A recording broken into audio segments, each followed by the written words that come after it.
დილა მშვიდობის საქმიან ბედნიერ წარმატებულ 30 ივლისის სამშაბათ დღეს ვიწყებთ ბიზნეს მედია საქართველოს გუნდის წევრებთან ერთად ტელეპიროზე ანა ლაპიაშვილთან და მთელი BMG-ის გუნდი ვიქოქებით გაგიზიაროთ სიახლეები ბიზნესსა და ეკონომიკაში. ეროვნულმა ვალუტამ კვირა გაუფასურებით დაიწყო 29 ივლისის ვაჭრობის შედეგად დოლარი გამყარდა 2 ლარი და 93 თეთრი შეადგინა გამყარდა ევრო, რომლის კურსი 3 ლარი და 26 თეთრია. აზიის განვითარების ბანკის ბორდი ქვეშეთი კობის პროექტზე 1 აგვისტოს იმსჯელებს ინფორმაცია საფინანსო ინსტიტუტის ოფიციალურ ვებგვერდზე გამოქვეყნდა. განათლების და მეცნიერების მინისტრის მიხეილ ბატიაშვილის ინფორმაციით 2022 წლისთვის პედაგოგების ხელფასმა შესაძლოა 1800 ლარს მიაღწიოს. ინდურმა კომპანია ინდიგომ 2019 წელს ავიაბაზარზე შემოსვლა გადაიფიქრა და შეაჩერა. ტურისტული კომპანიის იბერატურ პლუსის დამფუძნებლის ინფორმაციით ფრენების დაწყების გადავადების ერთ-ერთი ძირითადი მიზეზი მაინც სავიზო რეჟიმის პრობლემები გახდა. Georgian Airways-ის ინფორმაციით რუსეთის მიერ დაწესებული ავიასანქციების გავლენით Georgian Airways-მა დაახლოებით 25 მილიონი დოლარის ზარალი მიიღო. TBC Bank Group PLC-ის აქციების გამოსყიდვის პროგრამა იწყება 30 სექტემბრამდე ჯგუფი 20 მილიონი ფუნტ სტერლინგის ჩვეულებრივ აქციებს შეისყიდის. ტაქსის ლიცენზიის მქონე მძღოლებზე თეთრად გადაღებვის და ფირის გადაკვრის 1620 ვაუჩერია გაცემული. გარდაბანში სასარგებლო წიაღისეულის მოსაპოვებლად აუქციონი გამოცხადდა. ესეთი ამბავია, ხოლო კომპანია Twitter-მა კი სუფთა მოგება 6 თვეში 8ჯერ გაზარდა და 2019 წლის 6 თვეში კომპანიამ დაადეკლარირა 1,31 მილიონი დოლარის მოგება. წინა წლის ანალოგიურ პერიოდთან მაჩვენებელი 161 მილიონი დოლარით მეტია. Disney ყოველწლიური შემოსავლით სრულიად მსოფლიო რეკორდი მოხსნა. ივლისში სტუდიამ იმაზე მეტი ფული მოაგროვა, ვიდრე ნებისმიერი სხვა კინოკომპანიას გამოუმუშავებია მთელი წლის განმავლობაში. Disney ადეკლარირებს და მისი წარმომადგენლები აცხადებენ, რომ ამ დროისთვის კომპანიას მთელი მსოფლიოს მასშტაბით 7 მილიარდ 670 მილიონი დოლარის შემოსავალი აქვს უკვე მიღებული. წინა რეკორდი ასევე Disney-ის ეკუთვნის, ის 2016 წელს დამყარდა. საუბარი იყო 7 მილიარდ 610 მილიონი დოლარის დეკლარირებულ მოგებაზე. კინოკომპანია Walt Disney-მ კი საკულტო ანიმაციის ალადინის კინოვერსია უკვე მიმდინარე წელს კინოინდუსტრიაში მისი მესამე ფილმი გახდა, რომლის შემოსავლებმა $1 მილიარდ გადააჭარბა.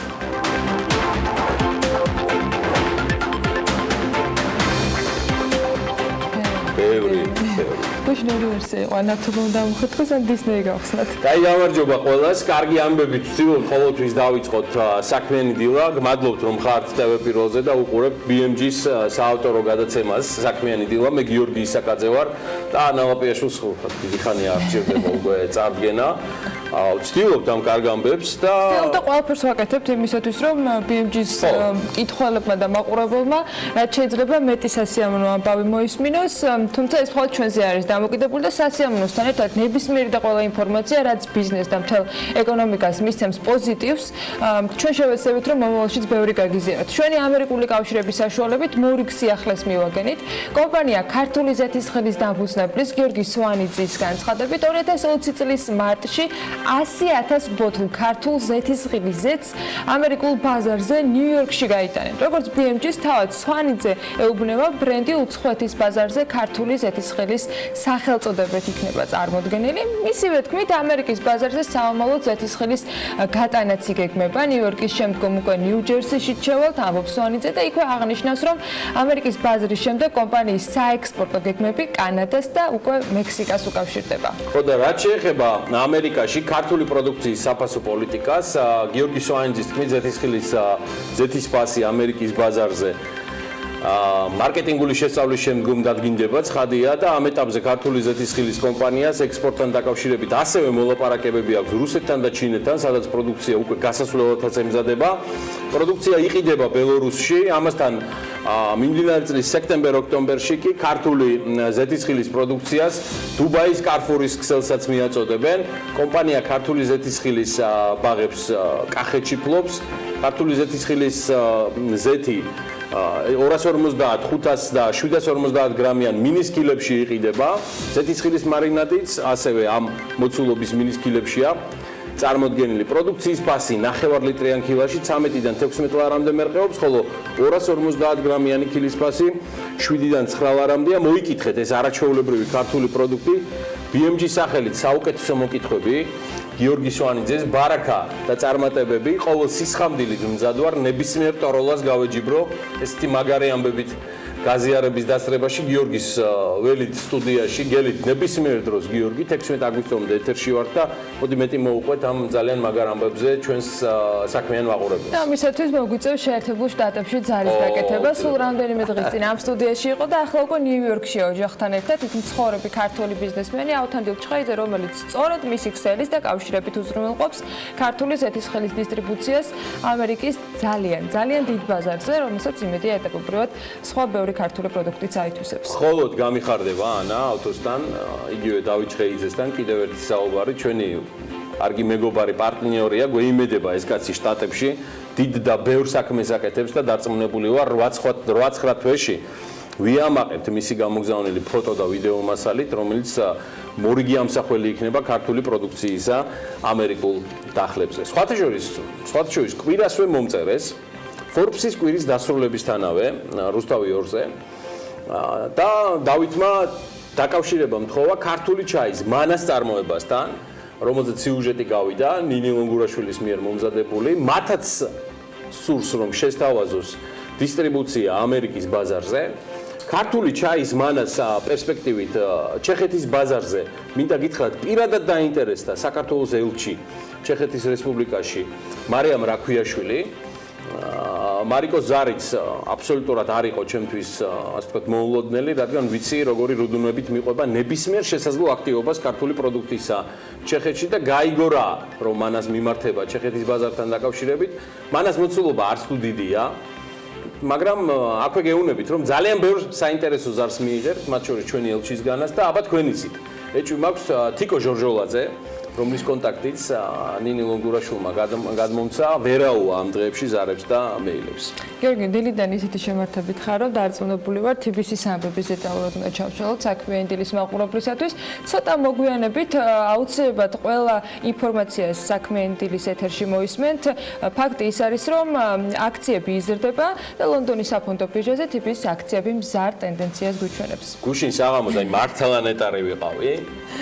ამბით თითქმის 12%-იანი მატება ერთ დღეს და კონკრეტული მიზეზები, რითაც TBC-მ დაიბრუნა ზარდი პოზიციები და სრულად გამოვიდა დაუმსახურებელი წითელი ზონიდან.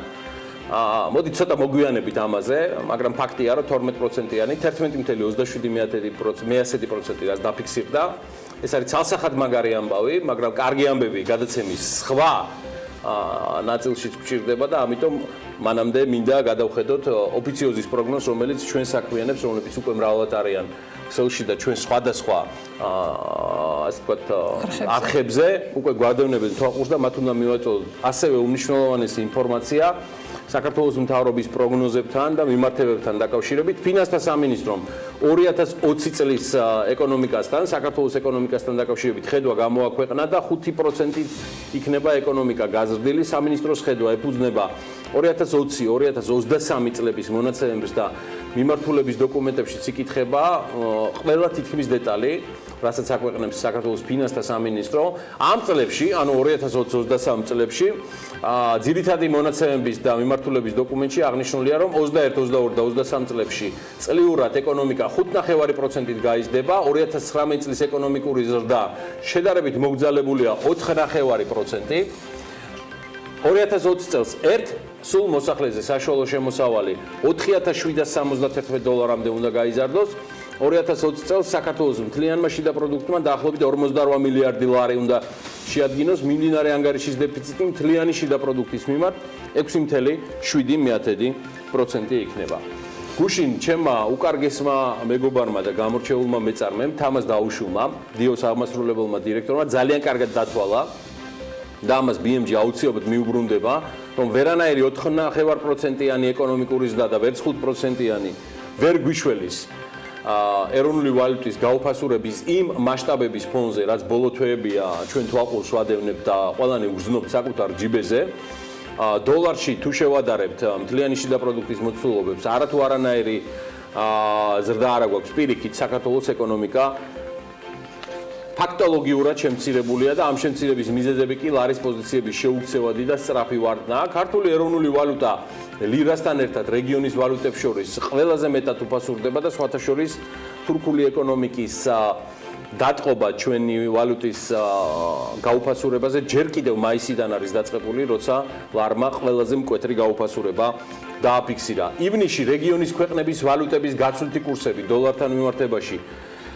ცავატანემ სომხური დრამის გარდა გაუფასურების ტენდენცია ზავლენს თითქმის კი არა და ყველა სხვა ვალუტა სომხური ეკონომიკა ფაქტია რომ ძალიან მაგარ ხასიათზეა საბიუჯეტო ოფისის მონაცემებით 2019 წლის ივნისში წინა წლის შესაბამის პერიოდთან შედარებით აი აგერ ხედავთ ყველაფერს და ჩვენი საეთერო დატოვებს ამ გრაფიკას დოლართან მიმართებაში ყველაზე მკვეთრად თითქმის 20%-ზე მეტით 20.2%-ით გაუფასურებულია თურქული ლირა რუსული რუბლი 2.2% და აზერბაიჯანული მანათი 0.3%. სომხური დრამი მცირედით, მაგრამ მაინც გამყარებულია. ამავე პერიოდში ლარის კურსი დოლართან მიმართებაში არც მეტი არც ნაკლები 11%-ით არის გაუფასურებული. ანუ თურქული ეკონომიკის შემდეგ ანუ გარდა იმისა, რომ თურქული ლირა ყველაზე მეტად უფასურდება ქვეყანაში რეგიონ შორის ყველაზე მაღალი ინფლაციის დონეც აქ ფიქსირდება, რაც ძალიან მნიშვნელოვანი ფაქტორია, რომელიც ჩვენზე ზეგავლენას ახდენს და ის 15%-ია.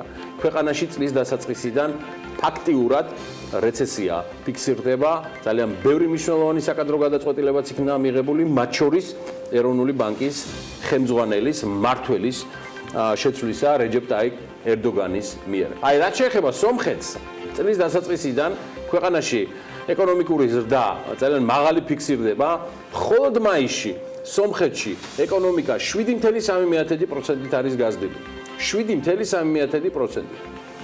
რეგიონის ვალუტებს შორის 2014-18 წლების პერიოდი რომ ავიღოთ, დოლარის მიმართ ყველაზე ძლიერი ვალუტა რეგიონში სომხური დრამი აღმოჩნდა. რომელიც ჯამში 16%-ით გაუფასურდა, კერძოდ 2014 წლის 30 აგვისტოდან 2019 წლის 30 იანვრამდე პერიოდში რეგიონის ვალუტები დოლართან მიმართებაში აი შემდეგნაირად გაუფასურდნენ. ეხლა ვნახავთ უკვე შედარებით მოცულობით სურათს. სომხური დრამი მისი გაუფასურება აი ამ პერიოდის განმავლობაში არის 16.4%. ნუ შეგაშინებთ ეს ციფრი, რადგან ის საუკეთესო არის რეგიონს შორის და ახსნი რატო. მაგალითად ამავე პერიოდში მოლდოვური ლეი 18.7%-ით გაუფასურდა. ქართული ლარი გაუფასურებული არის 34.7%-ით, რუსული რუბლი 45.3%-ით, ბელორუსული 52%-ით, ყაზახური ტენგე 52%-ით, აზერბაიჯანული მანათი მიუხედავად მცირედი გამყარებისა, მისი გაუფასურების მასშტაბი თითქმის 54%-იანია. აღარაფერს ვსაუბრობ უკრაინულ გრივნაზე 55.9% და ნახეთ რა მდგომარეობაშია თურქული ლირა. თითქმის 60%-იანი გაუფასურება ამ პერიოდის განმავლობაში კიდევ ერთხელ ვამბობ, ვსაუბრობ 2014-2018 წლის საანგარიშო პერიოდზე. რაც შეეხება ლარის კურსს, ლარმა დოლართან მიმართებაში მკვეთრი გაუფასურება, როგორც გითხარით, მაისიდან დაიწყო. 2019 წლის დასაწყისში 1 დოლარის ოფიციალური ღირებულება 2 ლარი და 67 თეთრი გახლდათ. წლის პირველ სამთვეში ლარი დოლართან მიმართებაში სულ 2 თეთრით გაუფასურდა, მაგრამ ապრილში ლარის მერყეობა ფაქტიურად არ შეინიშნებოდა. და კურსი 2 ლარზე და 70 თეთრზე დასტაბილურდა. დასტაბილურდა უკვე ცუდი სიტყვა, იქიდან გამომდინარე, რომ მაისის დასაწყისში 1 დოლარის ღირებულება თუ იყო აღნიშნული, რაც გითხარით, მაისის ბოლოს უკვე 2 ლარიდან 70 თეთრამდე მთელი 10 თეთრიანი გაუფასურება მაისშივე აჩვენა ლარმა. ივნისი ლარმა მცირედი გამყარებით დაიწყო, გამყარდა, მაგრამ თვის ბოლოს გაუფასურება იყო 6 თეთრიანი. აი რაც შეეხება ივლისის თვეს, თვის დასაწყისიდან ეროვნული ვალუტა დოლართან მიმართებაში მთელი 11 თეთრით არის გაუფასურებული და მან უკვე ესეთ ნიშნულს მიაღწია, ესეთია დინამიკა ლარისა.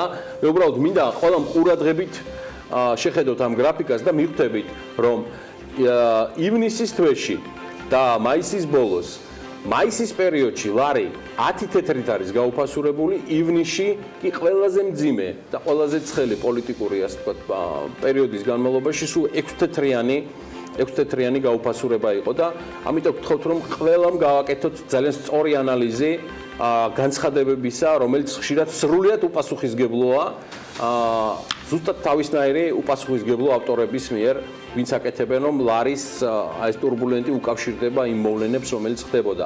არავითარ შემთხვევაში ეს უკვე კავშირშია შემდგომ მოვლენებთან და იმ სრულიად გაუგონარ მოლოდინებთან, რაც უკვე რუსეთის ხელისუფლების განცხადებებმა შექმნა. ესეთია დინამიკა, ამ რიცხვებმა უნდა დაუსვას ერთგვარად წერტილი იმ პოლიტიკურ სპეკულაციებს, აქციების გავლენებზე თუ შედეგებზე და აქციებისა და რუსული ტურისტული ემბარგოს თავარ მიზეზად დასახელებაზე, თუმცა პოლიტიკური განცხადებები, რაც რუსეთიდან გაკეთდა, ფაქტია, რომ არა მხოლოდ რუსეთიდან საქართველოსთან მიმართებაში, არამედ ძალიან ბევრ სხვა ნაკადზე და ქვეყანაზე მოახდინა გავლენა. ახლა მოდი ჩავხედოთ უშუალოდ ამ ტურისტულ მიმართულებას, რომელიც ძალიან საინტერესო იქნება წლის ბოლოს შესაჯამებლად.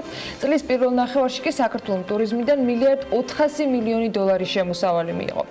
ამჯერად ეროვნული ბანკის მონაცემები გვაქვს თქვენთვის მომზადებული, ივნისში ტურიზმიდან შემოსავალმა $340 მილიონი შეადგინა, რაც წინა წლის იმავე პერიოდს თუ შევადარებთ, არის 4.5%-ით გაზრდილი მაჩვენებელი. ამავე პერიოდში ტურისტების რაოდენობა იყო 18%-იანი ნამატით ნაჩვენები. თვეების მიხედვით ყველაზე მეტი შემოსავალი ტრადიციულად ტურისტულად დატვირთულ ივნისში დაფიქსირდა. თუმცა ზრდის მაჩვენებელი ყველაზე მაღალი იყო აპრილში. აპრილში საქართველოს ტურიზმიდან $267,200,000 შემოსავალი მიიღო და აქ ზრდა იყო 11.8%-ით. საქართველოს 2018 წელს ტურიზმიდან ჯამში $3,200,000,000 შემოსავალი მიიღო. 2017 წელს $2,700,000,000, ხოლო 2016 წელს ეს მაჩვენებელი იყო $2,100,000,000. ამავე დროს 8 ივლისიდან ძალაში შევიდა რუსეთსა და საქართველოს შორის პირდაპირ ავიამიმოსვლაზე შეზღუდვა. სამხრივად რუსეთის გადაწყვეტილებით, ავიაშეზღუდვას გავლენა აქვს ქვეყანაში ტურისტების რაოდენობაზეც. ამასთან დაკავშირებით კი TBC ბანკმა მონაცემები სულ რამდენიმე დღის წინ გამოაქვეყნა და ივლისის პირველ კვირაში, მანამ სანამ ავიაშეზღუდვა შევიდა და მათივე მონაცემების მიხედვით, საქართველოში 50,030 რუსი ტურისტი შემოვიდა. რაც წინა წლის ანალოგიური პერიოდის მაჩვენებელზე არის 4.1%-ით ნაკლები. რაც შეეხება ივლისის მეორე კვირას, ისევ TBC-ის მონაცემებით ამ პერიოდისათვის საქართველოში რუსი ტურისტების რაოდენობა 21.4%-ით იყო შემცირებული. მათ შორის საჰაერო გზით შემოსული ვიზიტორების რაოდენობა 78%-ით შემცირდა და 1.7%-ით სახმელეთო გზით შემოსულების. მიუხედავად რუსი მოგზაურების შემცირებისა, TBC-ის კვლევას თუ ვენდობით, ივლისის პირველ ორ კვირაში საქართველოს 3.2%-ით მეტი ტურისტი სტუმრობდა, ვიდრე გასული წლის იმავე პერიოდში. საინვესტიციო ბანკის გალტენ-ტაგარტის პროგნოზით კი წელს ქვეყანაში ტურიზმიდან მიღებული შემოსავალი 6.9%-ით გაიზარდება და $3,400,000,000 იქნება, რაც წინა პროგნოზს $200 მილიონით ჩამორჩება, მაგრამ როგორც გითხარით, ზრდა მაინც მნიშვნელოვანია. სწორედ ამ მონაცემების თანახმად, ბანკმა რუსული შეზღუდვების გავლენა ტურისტულ შემოსავლებზე შეაფასა კიდეც. ამავე დროს Forbes-მაც მოიწია მონაცემები. გულხელდაკრეფილები, არც Forbes-ის გუნდი ვიყავით, ანა თავში და ბოლოს თავიდან ბოლოს ეს ამბავი შენს გეხება. აგერ მცირედი შედეგიც ამერიკული Forbes-ი საქართველოზე ვრცელ სტატიას აქვეყნებს. საკმაოდ აქტიურად ვიყავით ჩართული ინტერაქციაში სათაო ოფისთან და სხვა ქვეყნებთან, სადაც Forbes-ი გამოდის და ესეთი სათაური მოიფიქრა ამერიკულმა Forbes-მა, საქართველოს ყველას ინტერესშია Facebook ჯგუფის დახმარებით. აი ამ ჯგუფში სტატიის ავტორი კამპანიას Spend Your Summer in Georgia გულისხმობს, რომელიც საქართველოში მას შემდეგ გამოიქოქა განსაკუთრებულად დამკვრელური ტემპით, რაც ვლადიმერ პუტინმა მიიღო გადაწყვეტილება საქართველოსთან პირდაპირი ავიამიმოსვლის დროებითი შეზღუდვის შესახებ. სტატიაში აღნიშნულია, რომ Facebook ჯგუფს დღეს უკვე 275 წევრი და მიმდევარი ყავს და მასში საქართველოზე ისტორიებისა და ფოტოების გაზიარება ხდება. აი რაც შეეხება Forbes-ის რჩევებს, გამოცემამ მკითხველს ურჩევს საქართველოს მონახულებისას აუცილებლად ესტუმრონ მის სოფლებს, გაეცნონ ქართულ სამზარეულოს, ნახონ საბჭოთა არქიტექტურა და მათ შორის ავტორი აქცენტს წყალტუბოზე აკეთებს. მეგონი კახეთი ცოტა დაიჩაგა, მაგრამ დარწმუნებული ვარ ამ ჯგუფში ამას კახელები მოახერხებენ და დაიცვან პოზიციებს. Ну, არ ვიცი, ჯერჯერობით ყოველ შემთხვევაში ასეთი არ მომხდარა. კახური ბანანის პირველი მოსავალი Forbes თუ არ უყვირს ბიზნეს მედიას, ნამდვილად არ გამორჩებოდა და შესაბამისად ჩვენ მივყევით ამ ამბავს და ვინ თუ არა ნილონ გურაშვილი იყო ამ ამბის აღმომჩენელი. გურამ ამ ამბავს ვერ გამორჩებოდა, რომელსაც იპოვა ეს ბანანის ხე კახეთში, რომელიც რაღაცა კახური სტუმართ მასპინძლობა ეტყობა წლების განმავლობაში ისე აითვისა, რომ ბოლოს დიდხანს იფიქრა თუ ცოტა ამ დეკორატიულმა ხემ ბოლოს ნაყოფიც გამოისხა.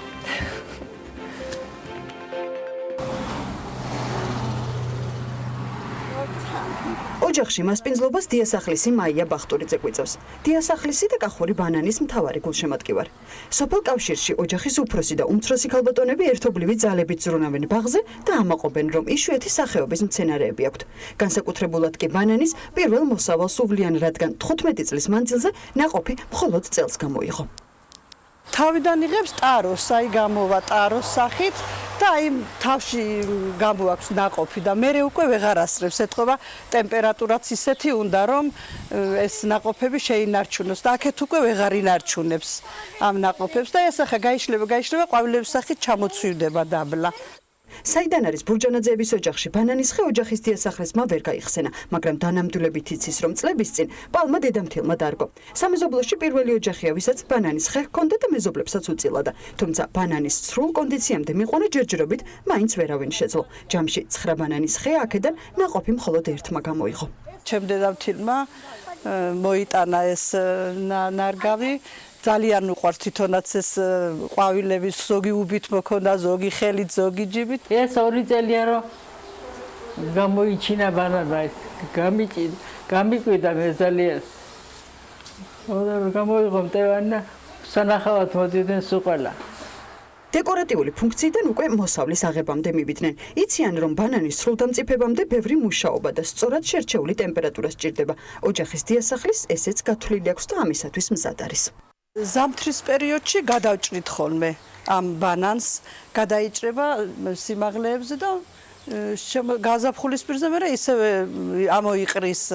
ამოიყრის და იმის შემდეგ იზრდება და შეიძლება ნაყოფი გამოიღოს, შეიძლება ვერა. ტემპერატურა უნდა მაღალი ტემპერატურა უნდა, რომ თვითონ ნაყოფმა დამწიფება მოასწროს და ისე აი ცვალებადი ტემპერატურაზე ვერ იმაშება, ვერ მწიფდება ეს ნაყოფი. ბურჯანაძეების ოჯახი სამეზობლოში მოვლილი ეზოთი და სხვადასხვა სახეობის მცენარეებით გამოირჩევა.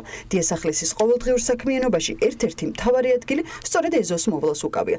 მაია იმერელია და საქმროდ კახელი აირჩია და დღეს კახეთში მასზე სწორედ ასე იძახიან. ამ იმერელმა რძალმა როგორ ააყვავა ეს კახური ეზო. ბიზნეს სიახლეებისკენ ვინაცვლებთ შრომის ინსპექტირების დეპარტამენტის ინფორმაციით, შემოწმებული 24 სამშენებლო ობიექტიდან შრომის უსაფრთხოების წესებს არც ერთი მათგანი აკმაყოფილებდა. 4 დღიანი მონიტორინგის შედეგად კი 11 მათგანი 30,000 ლარით დაჯარიმდა. დანარჩენი 13 შემთხვევაში გაფრთხილებაა დაწერილი. პენსიონერები და შეზღუდული შესაძლებლობის მქონე პირები ქრონიკული დაავადებების სამკურნალო მედიკამენტებს ლარა დღეიდან უკვე იყიდიან. დაცული ტერიტორიების ტენდერში რუსეთის მოქალაქეების მიერ დაფუძნებულმა კომპანიამ გაიმარჯვა. აბა თუ იცი რატომ ხარ შენ ჭეშმარიტი ჟურნალისტი და რეპორტიორი და მე არ. რატომ? იმიტომ რომ აი უპრობლემოდ კახეთში ბურჯანაძეების ოჯახში ბანანის ყვავილობის შემდეგ შეგიძლია შრომის ინსპექტირებაზე ისე გადახვიდე, რომ არც გატოყდე საერთოდ. ამას ახერხე. ხოდა მეც ვიდრე ხა ბიზნეს სიახლეებზე გადავალ, ერთი ამბავიც მაქვს, რომელიც ძალიან მნიშვნელოვანია, ამას ჩვენ მუდმივად ვაქცევთ ყურადღებას. თემა ოკუპირებული აფხაზეთის მინისტრთა კაბინეტის მიერ სოხუმის აეროპორტის სტატუსისა და რეგიონის საჰაერო სივრცის გამოყენების შესახებ დადგენილებას ეხება, რომელიც იქნა ამ დღეებში მიღებული. რუსული მედია ავრცელებს ინფორმაციას, რომ სოფელ ბაბუშერაში მდებარე არძიმბას აეროპორტს ეს საერთაშორისო კოდიც მიანიჭეს. URAS-ი და აღნიშნულია მანდ რომ როსტოვის საჰაერო სივრცეს აღნიშნავს ეს ამბავიო. დე-ფაქტო მთავრობა გეგმავს რომ ბაბუშერას აეროპორტი საერთაშორისო რეისებისთვის გახსნას, ასე ვთქვათ, თუმცა ეს იურიდიულად არის შეუძლებელიც და წარმოუდგენელიც, რადგან აეროპორტი და საჰაერო სივრცე 93 წლიდან იკაოს დადგენილებით არის დაკეტილი. საქართველოს საქარეო საქმეთა სამინისტრო აცხადებს, რომ ის ამ წამოწყებას გმობს, ასევე განმარტავს, რომ აფხაზეთის რეგიონსა და მის საჰაერო სივრცეზე ოფიციალურად საგანგებო მდგომარეობის რეჟიმი ვრცელდება, რაც საჰაერო მიმოსვლის განხორციელებას სრულად გრძალავს. და შესაბამისად ოკუპირებული ტერიტორიების შესახებ საქართველოს კანონით აფხაზეთის რეგიონსა და მის ზემოთ არსებულ საჰაერო სივრცეზეც ის შესაბამისი საგანგებო მდგომარეობის რეჟიმი, ანუ განსაკუთრებული სამართლებრივი რეჟიმი ვრცელდება, რომელიც გრძალავს საერთაშორისო საჰაერო მიმოსვლას ოკუპირებულ ტერიტორიებზე. საერთაშორისო სამოქალაქო ავიაციის ორგანიზაცია იკაოზეა საუბარი, ბუნებრივია მტკიცედ უჭერს მხარს საქართველოს სუვერენიტეტს, ტერიტორიულ მთლიანობასა და შესაბამისად საქართველოს საჰაერო სივრცის ერთიანობას. იმავე იკაოს წესდების მიხედვით სოხუმის აეროპორტი, როგორც გითხარით და შესაბამისად საჰაერო სივრცე 1993 წლიდან არის დაკეტილი. ამგვარად ოკუპირებულ აფხაზეთის რეგიონში, კერძოდ სოხუმის აეროპორტში ვერ მოხდება საერთაშორისო ფრენების განხორციელება, ვინაიდან ეს ეწინააღმდეგება საერთაშორისო სამართალს და იკაოს წესდებას, ასევე საქართველოს კანონმდებლობასაც. შესაბამისად, საქართველოს სატრანსპორტო ადმინისტრაცია თვლის, რომ გამოიყენებს მის ხელთ არსებულ ყველა ბერკეტს საერთაშორისო მექანიზმების ჩათვლით, რათა დაცული იქნას იკაოს და საერთაშორისო სტანდარტები. ეს არის ნათქვამი საგარეო უწყების განცხადებაში. ბაბუშერას აეროპორტი ინფორმაციისთვის, მეგობრებო, ის აშენებული არის 1960-იან წლებში, მოდი ეს ზუსტ თარიღი ნამდვილად არ მახსოვს და აფხაზეთის ომის შემდგომ მასში პირველი თვითმფრინავი 2008 წლის აგვისტოს ომის დროს დაეშვა, რაც რუსულ სამხედრო ხომალდს წარმოადგენდა. მას შემდეგ სოხუმში კიდევ რამდენჯერმე მოხდა რუსული ხომალდის დაშვება, რამაც სრულად ფატალური ასახვა ჰპოვა შესაბამისად საქართველოს ტერიტორიულ მთლიანობაზეც. გიორგი, ხომ ბევრი ცხობს დავუხოვებ ერთიანად და მალე მივავალთ TBC ბანკამდე. 2019 წლის პირველ კვარტალში საგადახდელო ბალანსის მიმდინარე ანგარიშის დეფიციტმა 227 მილიონი დოლარი შეადგინა. ამ ანგარიშის ფორმირებაში კი საქონლით ვაჭრობის და შემოსავლების ანგარიშს უარყოფითი წვლილი შეაქვს, ხოლო მომსახურებით ვაჭრობასა და მიმდინარე ტრანსფერებს დადებითი. უნდა აღვნიშნოთ, რომ 2019 წლის პირველ კვარტალში მიმდინარე ანგარიშის უარყოფითი სალდო წლიურად 47,7%-ით, ხოლო მთლიანი შიდა პროდუქტთა ფარდობადობა 11,9%-დან 6,2%-მდე შემცირდა. მიმდინარე ანგარიშის ყველაზე დიდი კომპონენტი კვლავ საქონლით ვაჭრობა იყო, რომლის უარყოფითი სალდოც 2019 წლის პირველ კვარტალში წლიურად თითქმის 19%-ით შემცირდა და 798 მილიონი 600,000 დოლარი შეადგინა. ამავდროულად საქონლის ექსპორტი წლიურად 12,9%-ით არის გაზრდილი, ხოლო იმპორტი 3,3%-ით შემცირებული. მომსახურებით ვაჭრობის დადებითი ბალანსი პირველ კვარტალში ნაწილობრივ ფარავდა საქონლით ვაჭრობის უარყოფით სალდოს. ამ პერიოდში მომსახურების ექსპორტი წლიურად 3,4%-ით, ხოლო იმპორტი 10,4%-ით გაიზარდა. მომსახურებით ვაჭრობის მნიშვნელოვან დადებით ბალანს მოგზაურთა მომსახურება განაპირობებს, რომლის ექსპორტი წლიურად 5%-ით არის გაზრდილი და პირველ კვარტალში 578 მილიონი 400,000 დოლარს უტოლდება. ანგარიშის მეორე დადებითი კომპონენტი არის მიმდინარე ტრანსფერები, რომლის კრედიტით წლიურად 7%-ით შემცირდა და 2019 წლის პირველ კვარტალში 345 მილიონი 600,000 დოლარს გაუტოლდა.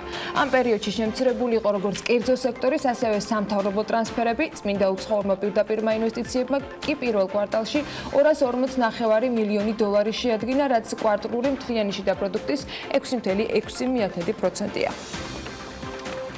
TBC ბანკის ჯგუფმა კი ლონდონის საფონდო ბირჟაზე 2019 წლის ფინანსური კვარტალის შედეგები გამოაქვეყნა. და ამ შედეგებს მოდი მე გავაცნობ ჩვენს მაყურებელს. ამ დოკუმენტის მიხედვით საანგარიშო პერიოდში TBC PLC-ს წმინდა მოგება იყო 125 მილიონი ლარი. ეს 2018 წლის ამავე პერიოდთან შედარებით არის 5 მილიონი ლარით მეტი.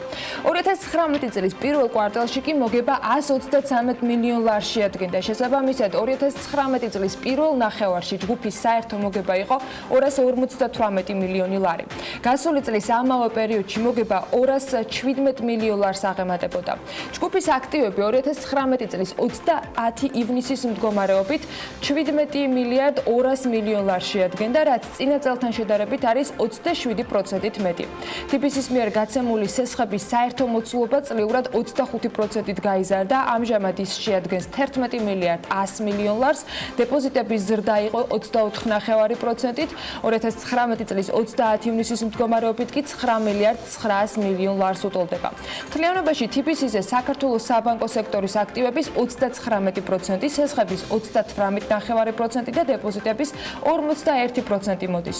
ყველა ამათ ჩვენებრივ ბანკი საქართველოს უმსხვილეს საფინანსო ინსტიტუტს წარმოადგენს. ესე იგი, საბანკო სექტორის აქტივების და სესხების 39%-იანი, დეპოზიტების საკრალური რიცხვი არის 51% მოდის დეპოზიტების TBC-ზე. რაღაცა არის გასაკეთებელი ამ მომავალში, სასტრაფო დეპოზიტების რაოდენობა არის გასაზრდელი, რომ 41-ს გასცდეს. ამასობაში ლონდონის საფონდო ბირჟაზე TBC ბანკის აქციები გუშინ თითქმის 12%, 11.27 მეასერით გაძვირდა. ამ დროისთვის ერთი ფასიანი ქაღალდის ღირებულება უკვე 14 გირვანქა სტერლინგს შეადგენს. 24 ივლისს გენერალურ პროკურატურაში გამართული ბრიფინგი. აქციების ფასი იმ დროისთვის 15 გირვანქა სტერლინგი იყო და შემდგომ ღირებულება ეტაპობრივად 12.42 მეასეთ გირვანქა სტერლინგამდე შემცირდა. ეს 2016 წლის სექტემბრის შემდეგ იყო ყველაზე დაბალი მაჩვენებელი და აქციების გაძვირების ერთ-ერთ მიზეზთაგანი სწორედ ეს გამოქვეყნებული ანგარიშია, რომელიც ახლა ანამ წარმოგიდგინათ, რომლის მიხედვითაც 2019 წლის პირველ ნახევარში TBC ჯგუფის საერთო მოგება 258 მილიონი ლარი იყო. ბაზარმა დიდი ალბათობით პოზიტიური შეფასება მისცა ასევე გირაოს სახით ხაზარაძე ჯაფარიძისთვის გირაოს შეფარდებას და კომუნიკაცია, რომელიც დარწმუნებული ვარ ინვესტორებთან ჰქონდათ ბანკის მენეჯმენტს და ბევრი სხვა დეტალი, რომელზეც აუცილებლად ვისაუბრებ. აი ამან გამოიყვანა ყველაფერი TBC საკმაოდ მძიმე კვირეულის ბოლოდან და კლებიდან. უმნიშვნელოვანესი იყო EBRD-ის, AFC-ის და ეროვნული ბანკის გავრცელებული განცხადებებით, რაზეც ასევე პოზიტიურად ირეაგირა ბაზარმა და კონკრეტულად ბირჟა. ძალზედ მნიშვნელოვანი იყო პარტნიორების პოზიცია და განცხადებები და ამას TBC ბანკის აღმასრულებელი დირექტორიც ვახტანგ ბუცხრიკიძე აღნიშნავს. საბჭოში ბოლო დროინდელ ცვლილებებსაც გამოეხმაურა ის და ამბობს, რომ ბადრი ჯაფარიძემ და მამუკა ხაზარაძემ ეს გადაწყვეტილება ფრთხილად განხილვის შემდეგ მიიღეს, რათა დარწმუნებულიყვნენ, რომ მათ წინააღმდეგ წაყენებული ბრალდებები გავლენას არ მოახდენდა ჯგუფზე. ის ამბობს, რომ მადლობას უხდის მათ ფასდაუდებელი კონტრიბუციისათვის ბანკში და მიესალმება ნიკოლოზ ზენუქიძის დანიშვნას, ვისთან ერთადაც 6 წლიანი სამუშაო ურთიერთობა აკავშირებს. ბუცხრიკიძე აღნიშნავს, რომ ბოლო დროინდელ საბჭოს ცვლილებების მიუხედავად გააგრძელებენ ოპერირებას ჩვეული კაპიტალიზაციით, ბაზრის წამყვანი წილით, ძლიერი კაპიტალი და ლიკვიდურობის პოზიციებით, ასევე შესანიშნავად ოპერირებით აქციონერების სასარგებლოდ და მხარდამჭერ განცხადებებსაც გამოეხმაურა ცალსახად და მიესალმა, რომელიც ეროვნული ბანკის მხრიდან EBRD-საგან და AFC-სგან იყო გაკეთებული. მე არაერთხელ მithქვამს ამ თემაზე, თან იმ პერიოდში, როცა ეს ფრაზა იყო ყველაზე აქტუალური და ტრენდული, წერილი გინდა თუ სიხარული, ყოველთვის სიხარულს ვარჩევ. ამიტომ ეს წერილი იყო ვახტანგის განცხადება, კეთილი და პატიოსანი. მოდი ახლა ანა გადავხედოთ იმ რეალურ მონაგარს, რომელიც გვიყვარს ციფრებით და სტატისტიკით. რა შედეგები დაიდო გუშინ ლონდონის საფონდო ბირჟაზე TBC PLC-მ აქციების ერთ-ერთი ყველაზე მაღალი ერთდღიანი ზრდა დააფიქსირა.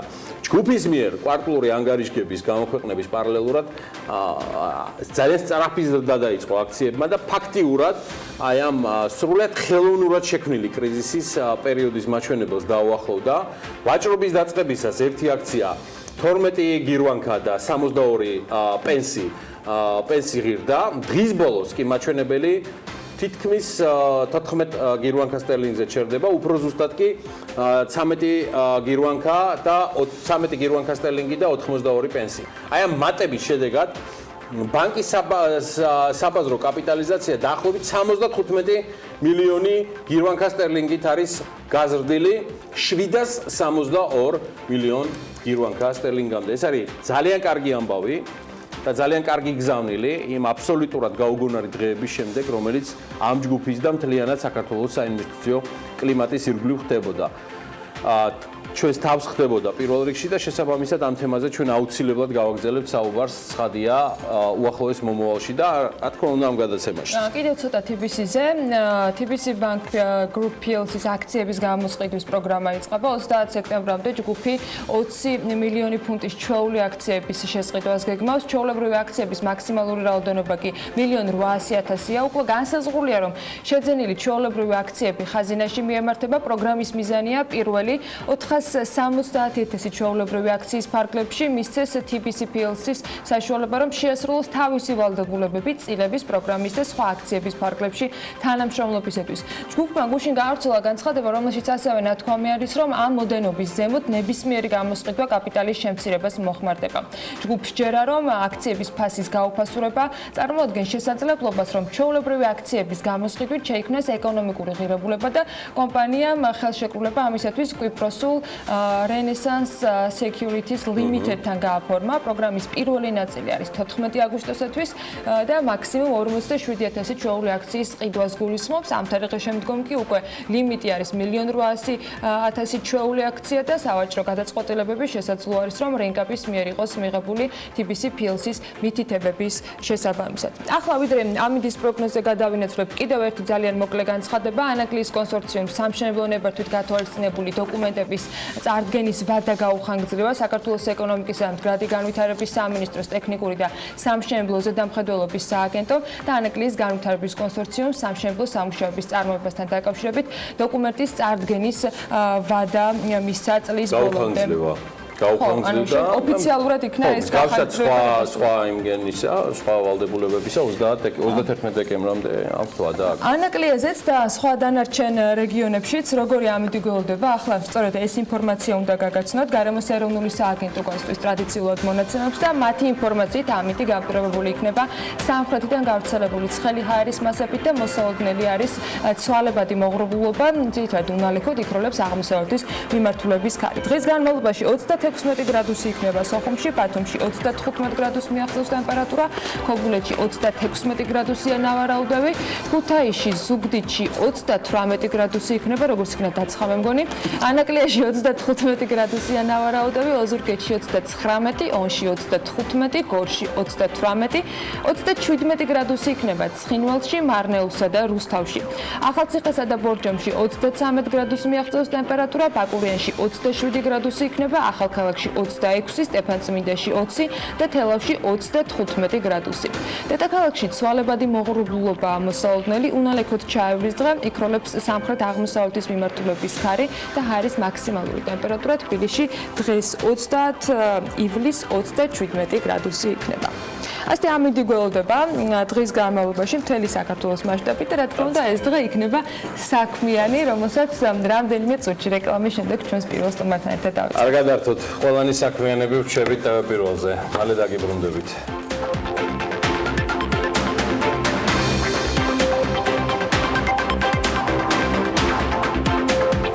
რამდენიმე დღეში სტარტს მწვანე ეკონომიკის სკოლა აიღებს, რომელსაც გარემოს დაცვის და სოფლის მეურნეობის სამინისტროსთან თანამშრომლობით კავკასიის გარემოს დაცვითი არასამთავრობო ორგანიზაციების ქსელი სენი ახორციელებს.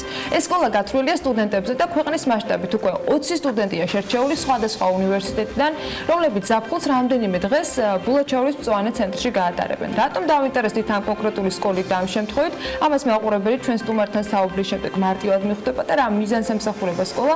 ამას ნანა ჯანაშია, კავკასიის გარემოს დაცვითი არასამთავრობო ორგანიზაციების ქსელის სენის ხელმძღვანელი თავად მოგვიყვება, რომელიც სტუდიაში უკვე შემოგვიერთდა. მადლობა, რომ ხართ ჩვენთან ერთად. მოდით მოგვიყევით სკოლის იდეაზე, მის მიზანზე და იმ ადამიანებზე, ვინც მიიღებს მასში მონაწილეობას, არა მხოლოდ სტუდენტები, არამედ ვინ იქნებიან ორგანიზატორებიდან ჩართულები და რა ფორმის გზავნილები არის სტუდენტებისათვის შერჩეული. ჩვენად გარემოს დაცვითი ორგანიზაცია მუშაობს კავკასიის მასშტაბით კლიმატის ცვლილებაზე, ბუნებრივი რესურსების მდგრად გამოყენებაზე, ენერგორესურსებზე და აი ბოლო უკვე დაახლოებით 10 წელია ძალიან აქტიურად მუშაობ სკოლებთან და სკოლებთან რა თქმა უნდა ჩვენი ინტერესიც იყო ცნობიერების გაზრდის მხრივ, მაგრამ გარდა ამისა თვითონ სკოლების დაინტერესება აი 2000 წლის მერე ზეთ თაობას სადაც ეძახიან მათ ბუნებრივად აინტერესებთ გარემოსდაცვის საკითხები და სადაც არ უნდა წახვიდე რეგიონებშიც კი ძალიან შორეულ მთაშიც კი თვითონ აი სკოლები არიან დაინტერესებული ამ საკითხით. Ამან რა თქმა უნდა გვიბიზგა იმის კიდე უფრო მეტი კიდე ინიციატივები და აქტივობები გავკვეთებინა და ჩაგვედო განათლებაში. ამჟამად უკვე მე 7-8 წელია მუშაობთ სატყეო სექტორში, ავსტრიის თანამშრომლობა განვითარებისათვის ADAS-თან ერთად და ერთ-ერთი მთავარი ასე ვთქვათ მიმართულება ამ ჩვენი პროგრამისა არის, რომ ტყეებზე ზეწოლა რამდენადაც შევამციროთ. იცით, რომ დაახლოებით ტერიტორიის ნახევარი 40% ტყეებითაა დაფარული, ტყეებს ძალიან დიდი მნიშვნელობა აქვს არა მარტო ბიომრავალფეროვნებისთვის, არამედ წყლის რესურსების მოხმარებისთვის, აი დღეს დილა სოფლიდან ჩამოვედი და იქაც კი ბულაჩაურიდან, იქაც კი რომელიც წყლით ამარაგებს თბილის მთელ ქალაქს, თვითონ სოფელშიც კი წყლის რესურსები დაკარგულია. ეს იმიტომ, რომ ძირითადად წყალშემკრები აუზები არის ტყიანი მასივები, ტყეები როცა არის დეგრადირებული, ეს წყაროები იკარგება და აი ყოველ წელს ალბათ თქვენ ხედავთ, რომ სოფლებში და რეგიონებში წყლის პრობლემა უფრო და უფრო ძლიერდება და ეს კიდევ უფრო მწვავდება კლიმატის ცვლილების ფონზე, იმიტომ რომ მტკნარი წყალი არის ყველაზე ღირებული, რაც დარწმუნებული ვარ მომავალ წლებში უფრო და უფრო მწვავე პრობლემა იქნება. ამიტომ მოკლედ ტყეებზე გარდა ამისა ბუნებრივი კატასტროფების პრობლემა და ასე შემდეგ და რადგანაც ძალიან დიდი ზეწოლა იყო ტყეების ტყის რესურსზე, გვინდა და შეგვემუშავებინა ისეთი ბიზნეს მოდელები, რაც ერთი მხრივ შექმნიდა ალტერნატიული ენერგო გადაწყვეტილებებს, ეს იყო ენერგოეფექტიანობა ან ენერგო განახლებადი ენერგიის წყაროებს, რაც ზეწოლას შეამცირებდა ტყეებს და მეორე ალტერნატიული შემოსავლის წყაროებს შექმნა სოფლის მოსახლეობისათვის, რომ ვთქვათ შეშა, ვთქვათ არალეგალურად კი არ მოიპოვონ და ვთქვათ იყიდონ, არამედ ვთქვათ უფრო კომფორტული არის, როდესაც რა თქმა უნდა შემოსავალი გაქვს, იყიდო გაზიფიცირებული არის თითქმის მთელი რეგიონები, მაგრამ მაინც ამ სოფლებში შეშაზე არიან დამოკიდებული. ეს ჩვევაც არის. მოკლედ ამიტომ ჩვენ გვინდოდა ეს ახალი ბიზნეს მოდელები შეგვემუშავებინა და იმის მაგივრად რომ ვთქვათ ექსპერტებთან გვემუშავად, ექსპერტული ცოდნა ძალიან ცოტა არის ქვეყანაში ყველა მიმართულებით, ვიფიქრეთ რომ რაღაცა ინოვაციური იდეები ვთქვათ მოგვეზიდა და უნივერსიტეტებიდანაც იყო ძალიან დიდი დაინტერესება და 6 უნივერსიტეტთან გავაფორმეთ უკვე ხელშეკრულება მემორანდუმი და ასევე 5 სახელმწიფო უწყებასთანაც გარემოსდაცვის სამინისტროს და ეკონომიკის სამინისტროსთან ერთად და მოხდება ასე ვთქვათ შევთანხმდეთ ეს უწყებები რომ სოფლის განვითარების საკითხებში უფრო აქტიურად ჩავხდათ და საგანმანათლებლო ინსტიტუტებს და უნივერსიტეტებს. ესენი არიან სახელმწიფო უნივერსიტეტებიც, კერძო უნივერსიტეტებიც, რეგიონული უნივერსიტეტებიც, მაგალითად ზუგდიდისა და ბათუმის უნივერსიტეტი. ეს ინტერესი მათი პროფესიებიდან გამომდინარეობს თუ წმინდად იმ სასკოლო გამოცდილებიდან ან იმ მუშაობიდან გამომდინარე არის მათში ამ თემის მიმართ? ინტერესი გამოდიოდა პირველ რიგში ჩვენგან იყო ინტერესი და იყო უნივერსიტეტების დეკანატებიდან და რექტორატიდან, იმიტომ ისინი ხვდებიან, რომ ეს ხდება ძალიან ასე მიმზიდველი თემა და ბევრი უნივერსიტეტი გთხოვს ჩვენ რომ მოვამზადოთ ერთობლივი კურსები, თქვა ცირკულარულ ეკონომიკაზე, მწვანე ეკონომიკაზე, იმიტომ რომ ამით ხვდებიან, რომ ეს არის უფრო დიდი მოთხოვნა. განსაკუთრებით ქალაქებში თქვენ ხედავთ, რომ ბოლო წლებში სუფთა ჰაერის თემა და რაღაცა უფრო და უფრო ელექტორატიც ასე ვთქვათ მოითხოვს სუფთა გარემოს, ხო და მწვანე ეკონომიკის და ცირკულარული ეკონომიკის თემა არის ერთ-ერთი ვთქვათ სამი თემიდან, რომელსაც საერთოდ დიდი რვიანი ან 10 როცა ხვდებიან, კლიმატის ცვლილება არის მთავარი თემა. მითხარი, დარწმუნებული ვარ ძალიან ისეთ სერიოზული შრომა მოუძღოდა ამას ყველაფერს. რამდენი უმაღლესი სასწავლებელია? 6. ჩართული 6. მაგრამ მზადყოფნაში არის სხვა. შექმნის უკვე ამ 6-დან ჩვენ შევარდეთ 20 სტუდენტი კონკურსის საფუძველზე, მათი აპლიკაციებზე დაყრდნობით, მაგრამ ეს არ იქნება ერთჯერადი. ამ 20 სტუდენტთან ერთად ჩემი მანამდე ჩვენ შევიმუშავებთ კერძო კომპანიებთან ერთად 20-მდე 20 25 ბიზნეს იდეა, ბიზნეს მოდელი, ასე ვთქვათ, რამ შეიძლება იმუშაოს, ასე ვთქვათ, სოფლის განვითარებისათვის, ასე ვთქვათ, ტყის ღირებულებათა ჯაჭვის განვითარებაზე, ასე ძახიან value chain development, ხო იცით ახლა ისა და სოფლის განვითარება ეს არის ესეთი თემა, რაშიც ევროკავშირი ძალიან გვეხმარება და ევროკავშირის გაგებით სოფლის განვითარება არის არსებული ბუნებრივი რესურსების, ძირითადად ბუნებრივი რესურსების მდგრად გამოყენებაზე განვითარება. დაყრდნობრივი განვითარება ერთ-ერთი ყველაზე გამორჩეული და ძლიერი core მიმართულების გარდა, რასაც თქვენი ურთიერთობები და კავშირები ქვია საერთაშორისო ორგანიზაციებთან. მეტი მითხარი სახელმწიფოს როლზე და ჩართულობაზე თემაში. სხვათა შორის ამათ ძალიან გაგვაკვირვა, ეს იყო ძალიან დიდი ღიაობა სახელმწიფო უწყებებიდან ამ შემთხვევაში. ზოგჯერ არის რომ ძალიან რთულია და დაარწმუნო და რამდენი ეს ეთყობა ეს იყო არის შეიძლება იმიტომ რომ ახალგაზრდობის თემა, შეიძლება იმიტომ რომ ახალი მოეწონათ რომ ეს სტარტაპები და მოდური ასე ვთქვათ თემა არის რომ ძალიან მაღალი იყო და აი ძალიან მაღალ ვთქვათ პოლიტიკურ დონეზეც მინისტრების დონეზე იყო ძალიან დიდი დაინტერესება და ასევე თვითონ უწყებები ვთქვათ უწყებების მაგალითად როგორც არის დაცული ტერიტორიების სააგენტო ხო ისინი ცდილობენ რაღაც ახალი ბიზნეს მოდელები მოიფიქრონ მაგალითად მაღაზიათა ქსელი გააკეთონ არამერქნულ პროდუქტების მოსამზადებლად და გასაკეთებლად ანუ ცდილობენ რომ იყვნენ ასე ვთქვათ ინოვაციურები თქვენ გაგრძობადობა ახსენეთ წინასწარი მომზადება და ძალიან მნიშვნელოვანი არის შემდეგ რა მოხდება იმიტომ რომ რამდენიმე დღეში წყობს მაინტერესებს ამ რამდენიმე დღეში ერთი შეკრებით რა ესწრება მაგრამ რას გულისხმობს ჯერ ერთი ეს შეკრება ანუ რა უნდა მისცეს ამ სტუდენტებს რა უნდა დამუშავდეს და მისი გაგრძობადობა რაზეა გათვლილი ეხლა ჩვენი ძალიან მნიშვნელობა აქვს ასე ვთქვათ მდგრადობას და თვითკმარობას ასე ვთქვათ ყველა ინიციატივა რო იყოს თვითკმარი რაც გაკეთდება ეხლა 20-25 ბიზნესი აიდეიდან შეირჩა 11 სტუდენტები თავის მენტორებთან ერთად უნივერსიტეტების პროფესორებიც ასე ვთქვათ ეხმარებიან როგორც რესურს ადამიანები ამათთან ერთად შეიმუშავებენ პროექტებს ჩვენი პროექტი დაეხმარა ამის პილოტირებაში და 4 მათგანი დაფინანსდება და ანუ განხორციელდება კიდევაც ეს 4 პილოტურ რეგიონში ანუ ეს ადამიანები დასაქმდებიან ეს ასე ვთქვათ ყველაზე წარმატებული სტუდენტები რომელთა იდეებიც იქნება ყველაზე წარმატებული და ეფექტიანი ეკონომიკურადაც ესენი დასაქმდებიან ჩვენ პროექტში ჩვენ ორგანიზაციაში მომავალი 4 წლის განმავლობაში მაგრამ გარდა ამისა ჩვენ გვინდა ყოველწლიურად ეს ეკონომიკის სკოლა გავაგრძელოთ და სწორედ ამიტომ მოვაწერეთ მემორანდუმს ხელი რომ ეს არ იყოს ერთჯერადი და არამედ გაგრძელდეს იმიტომ რომ ამაში მარტო ჩვენ არ ვდებთ ფულს ამაში დებენ უნივერსიტეტების ფულს და სახელმწიფო უწყებებიც ძალიან მაგარი. ეხლა დავალოდოთ რომელი 4 პროექტი იქნება ის რომელსაც თავის წეგან ვერ მოასწარი ანასთან დაბრუნება მე მგონია რომ ეს 6 უნივერსიტეტი არის მხოლოდ დასაწყისი და დარწმუნებული ვარ რომ ყოველგვარი ზედმეტი ტრენდულობის გარეშე თემის მნიშვნელობიდან გამომდინარე სხვები ჩაერთვებიან მათ შორის ფინანსურად ძლიერი კერძო უმაღლესი სასწავლებლები რომელთაც რესურსით მიმართებაც და ღირებულებებიც ზუსტად თანხმედრაშია სენის და სხვა სტეიკჰოლდერების ვინც ჩართულები არიან იგი ჩვენ ახლა ვფიქრობთ რომ ყველა პროგრესული ინიციატივა ახლა განწვანე ინიციატივაში და ახალგაზრდების და რაღაც ინოვაციური იმაში რომ ვთქვათ ინიციატივაში ჩვენც გონია რომ ჩვენ ვფიქრობთ ვცდილობთ რომ ეს პროგრესული ინსტიტუტები მოვიზიდოთ იმიტომ რომ მე ინსტიტუტები ხდებიან მენტორების სკოლების და ზოგადად მისიონერულ საქმეს აკეთებენ რეგიონებში და ამიტომ ძალიან მნიშვნელოვანია წარმატებული პროექტები და დარწმუნებული ვარ რომ ის 4 პროექტი რომელიც შეერჩევა წარმატებას აუცილებლად ნახავენ და ჩვენ დიდი სიამოვნებით მოვუყვებით მათზე რომ სწორედ ეს ინტერესი იყოს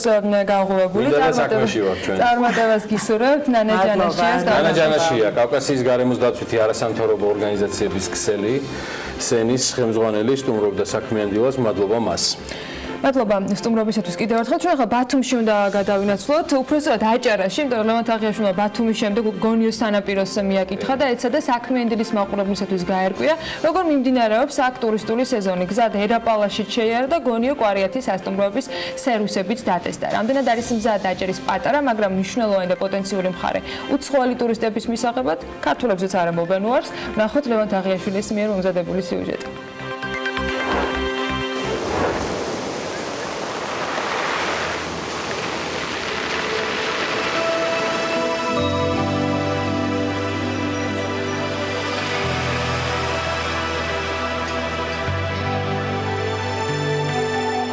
ბათუმი BMG-ის ობიექტივში არაერთხელ ყოფილა მისი ტურისტული უძრავი ქონების სექტორის პერსპექტივის თუ სხვა ფაქტორის გამო.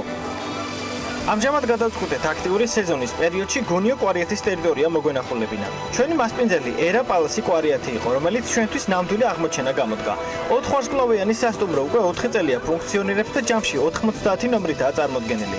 10 წლიანი წარმატების შემდეგ, რომელსაც ერა პალასმა ბათუმში მიაღწია, გადაწყვიტეს ბიზნესის გეოგრაფია გაეფართოებინათ და ამისათვის მთასა და ზღვას შორის მოქცეული გონიო აირჩიეს. აღსანიშნავია, რომ ერა პალასის მიერ განხორციელებული ინვესტიცია ჯამში $15 მილიონ უდრის. ეხლა ჩვენ ვიმყოფებით ერაპალას კვარიათში, რომელიც აშენდა 2016 წელს, ააშენა კომპანია დარბილდინგმა. ეს ჩვენი მეორე ფილიალია, აგრეთვე ერთი წლის შემდეგ იგეგმება მესამე ფილიალის გახსნაც. ერაპალას კვარიათში არის 90 ნომერი, 90 ნომერი უყურებს ზღვასა და მთას ერთდროულად. სხვადასხვა ტიპის ნომრები გაგვაჩნია სასტუმროში, სტანდარტული თვინი, საოჯახო, ლუქსი. სასტუმროში არის ასევე აუზი, რესტორანი, პატარა აუზი ბავშვებისთვის, ბუნგალო. თუ აჭარაში გადაწყვეტთ დასვენება და არ გინდათ ქობულეთი, არ გინდათ ბათუმი, გონიო კვარიათი არის ერთ-ერთი საუკეთესო ადგილი, სადაც შეგიძლიათ რომ დაისვენოთ. მომსახურე პერსონალს, რომელიც უშუალობით გამოირჩევა და ცხადია რუსი ტურისტების დინამიკაზეც ვკითხეთ. როგორც აღმოჩნდა, ერაპალასმა თავიდანვე სწორი გზა აირჩია და დივერსიფიკაციის გზით წავიდა. სასტუმროს მენეჯერი გვიყვება, რომ მათი ძირითადი დატვირთვა მხოლოდ რუს ტურისტებზე არ მოდიოდა და სტუმრებს აღმოსავლეთ და ცენტრალური ევროპიდანაც იღებენ. ერაპალასი კი ივლისი-აგვისტოს თვეში სრული დატვირთვით მუშაობს და დამსვენებლებს ძირითადად ოჯახებით მასპინძლობს. თუმცა ლუქსის ტიპის ნომრების საშუალებას გაძლევთ თქვენი კომფორტი კიდევ უფრო მრავალფეროვანი გახდეს. როგორც ზეგან აღნიშნეთ, ჩვენი ნომრები არის, რა თქმა უნდა, ყველა ზღვის ხედით, ასევე მთის ხედით. როგორც ამ შემთხვევაში. ხო, აი, ხო შევამჩნევ და ერთი მხარე უყურებს მთას, მეორე მხარე უყურებს ზღვას. დავზანდიხარ და გაჩვენეთ ნომერს. ეს ნომერი არის საოჯახო ტიპის ოთახის, სადაც შეუძლია 4 ადამიანს განთავსდეს, რომელიც რა თქმა უნდა არის ზღვის ხედით. გაჩვენეთ კი, ბატონო, წამოძანდით. აი ზღვის ხედით, აივანი. რუს ტურისტებზეც უნდა გითხოთ აუცილებლად, დაახლოებით 2-3 კვირა არის, რაც ამოქმედა ფრენების შეზღუდვა. რამდენად დაგეტყოთ თუ იყოს შესამჩნევი საერთოდ მათი ნაკლებობა და იყავით თუ არა მათი დამოკიდებული? კი, რა თქმა უნდა, ახლა ცოტა ვთქვათ, კი, არის ნაკლებობა, მაგრამ როგორც ასეთი ერთ ქვეყანაზე არ ვიყავით ჩვენ დამოკიდებული და ამიტომ დიდი პრობლემა არ გვაქვს. ვიდან არიან თქვენი სტუმრები? აღმოსავლეთ ევროპიდან, რა თქმა უნდა, მეზობელი ქვეყნები, რა თქმა უნდა, ყველა ჩვენთანა, ბელარუსია, უკრაინა, ამერიკის სტუმრება, გერმანიიდან. ბათუმის შემდეგ გონიო კვარიათის ზღვის ერთ-ერთი ყველაზე მოთხოვნადი სანაპირო ხდება და მაღალი ხარისხის მომსახურების შეთავაზება ადგილობრივ მცხოვრებლებს საშუალებას მისცემს მაღალმხარჯო უნარიანი ტურისტები მოიზიდონ და ამით სარგებელი ყველა სექტორმა თანაბრად ნახოს. გასაუბრებად ცხადია სტუმრებთანაც მოახერხეთ და მათი შთაბეჭდილებებიც გავიგეთ. ძალიან დიდი ხანია ბათუმში დავდივარ, თითქოს ბათუმი ქობულეთი, წელს გადავწყვეტეთ რომ წამოსულიყავით გონიოში. იმ უბრალოდ მიზეზის გამო რომ აქ არის შედარებით სიმშვიდე, მთას არაჩვეულებრივად ერწყმის ზღვა, თუ პირიქით ზღვას მთა და ოჯახთან ერთად უფრო გვინდა და კომფორტულად და სიმშვიდეში ყოფნა. მომსახურება მოგვეწონა ძალიან და თვითონ დამოკიდებულებაც. რომ ჩვენ როდესაც დავრეკეთ, ვესაუბრეთ ადმინისტრაციას, რაღაც ესეთი უშუალო დამოკიდებულება იყო და რაც ჩვენთვის ძალიან მნიშვნელოვანი იყო და გამსაზღვრელი ფაქტორი. მოკლედ, თუ სუფთა სანაპირო, სიმშვიდე და ოჯახთან ან მეგობრებთან ერთად დასვენება გსურთ, გონიო კვარიათის მონაკვეთი ნამდვილად თქვენთვისაა. თუ კი კომფორტის მოყვარული ხართ, მაშინ თქვენს გემოვნებას ერაპალასი აუცილებლად შეეფერება.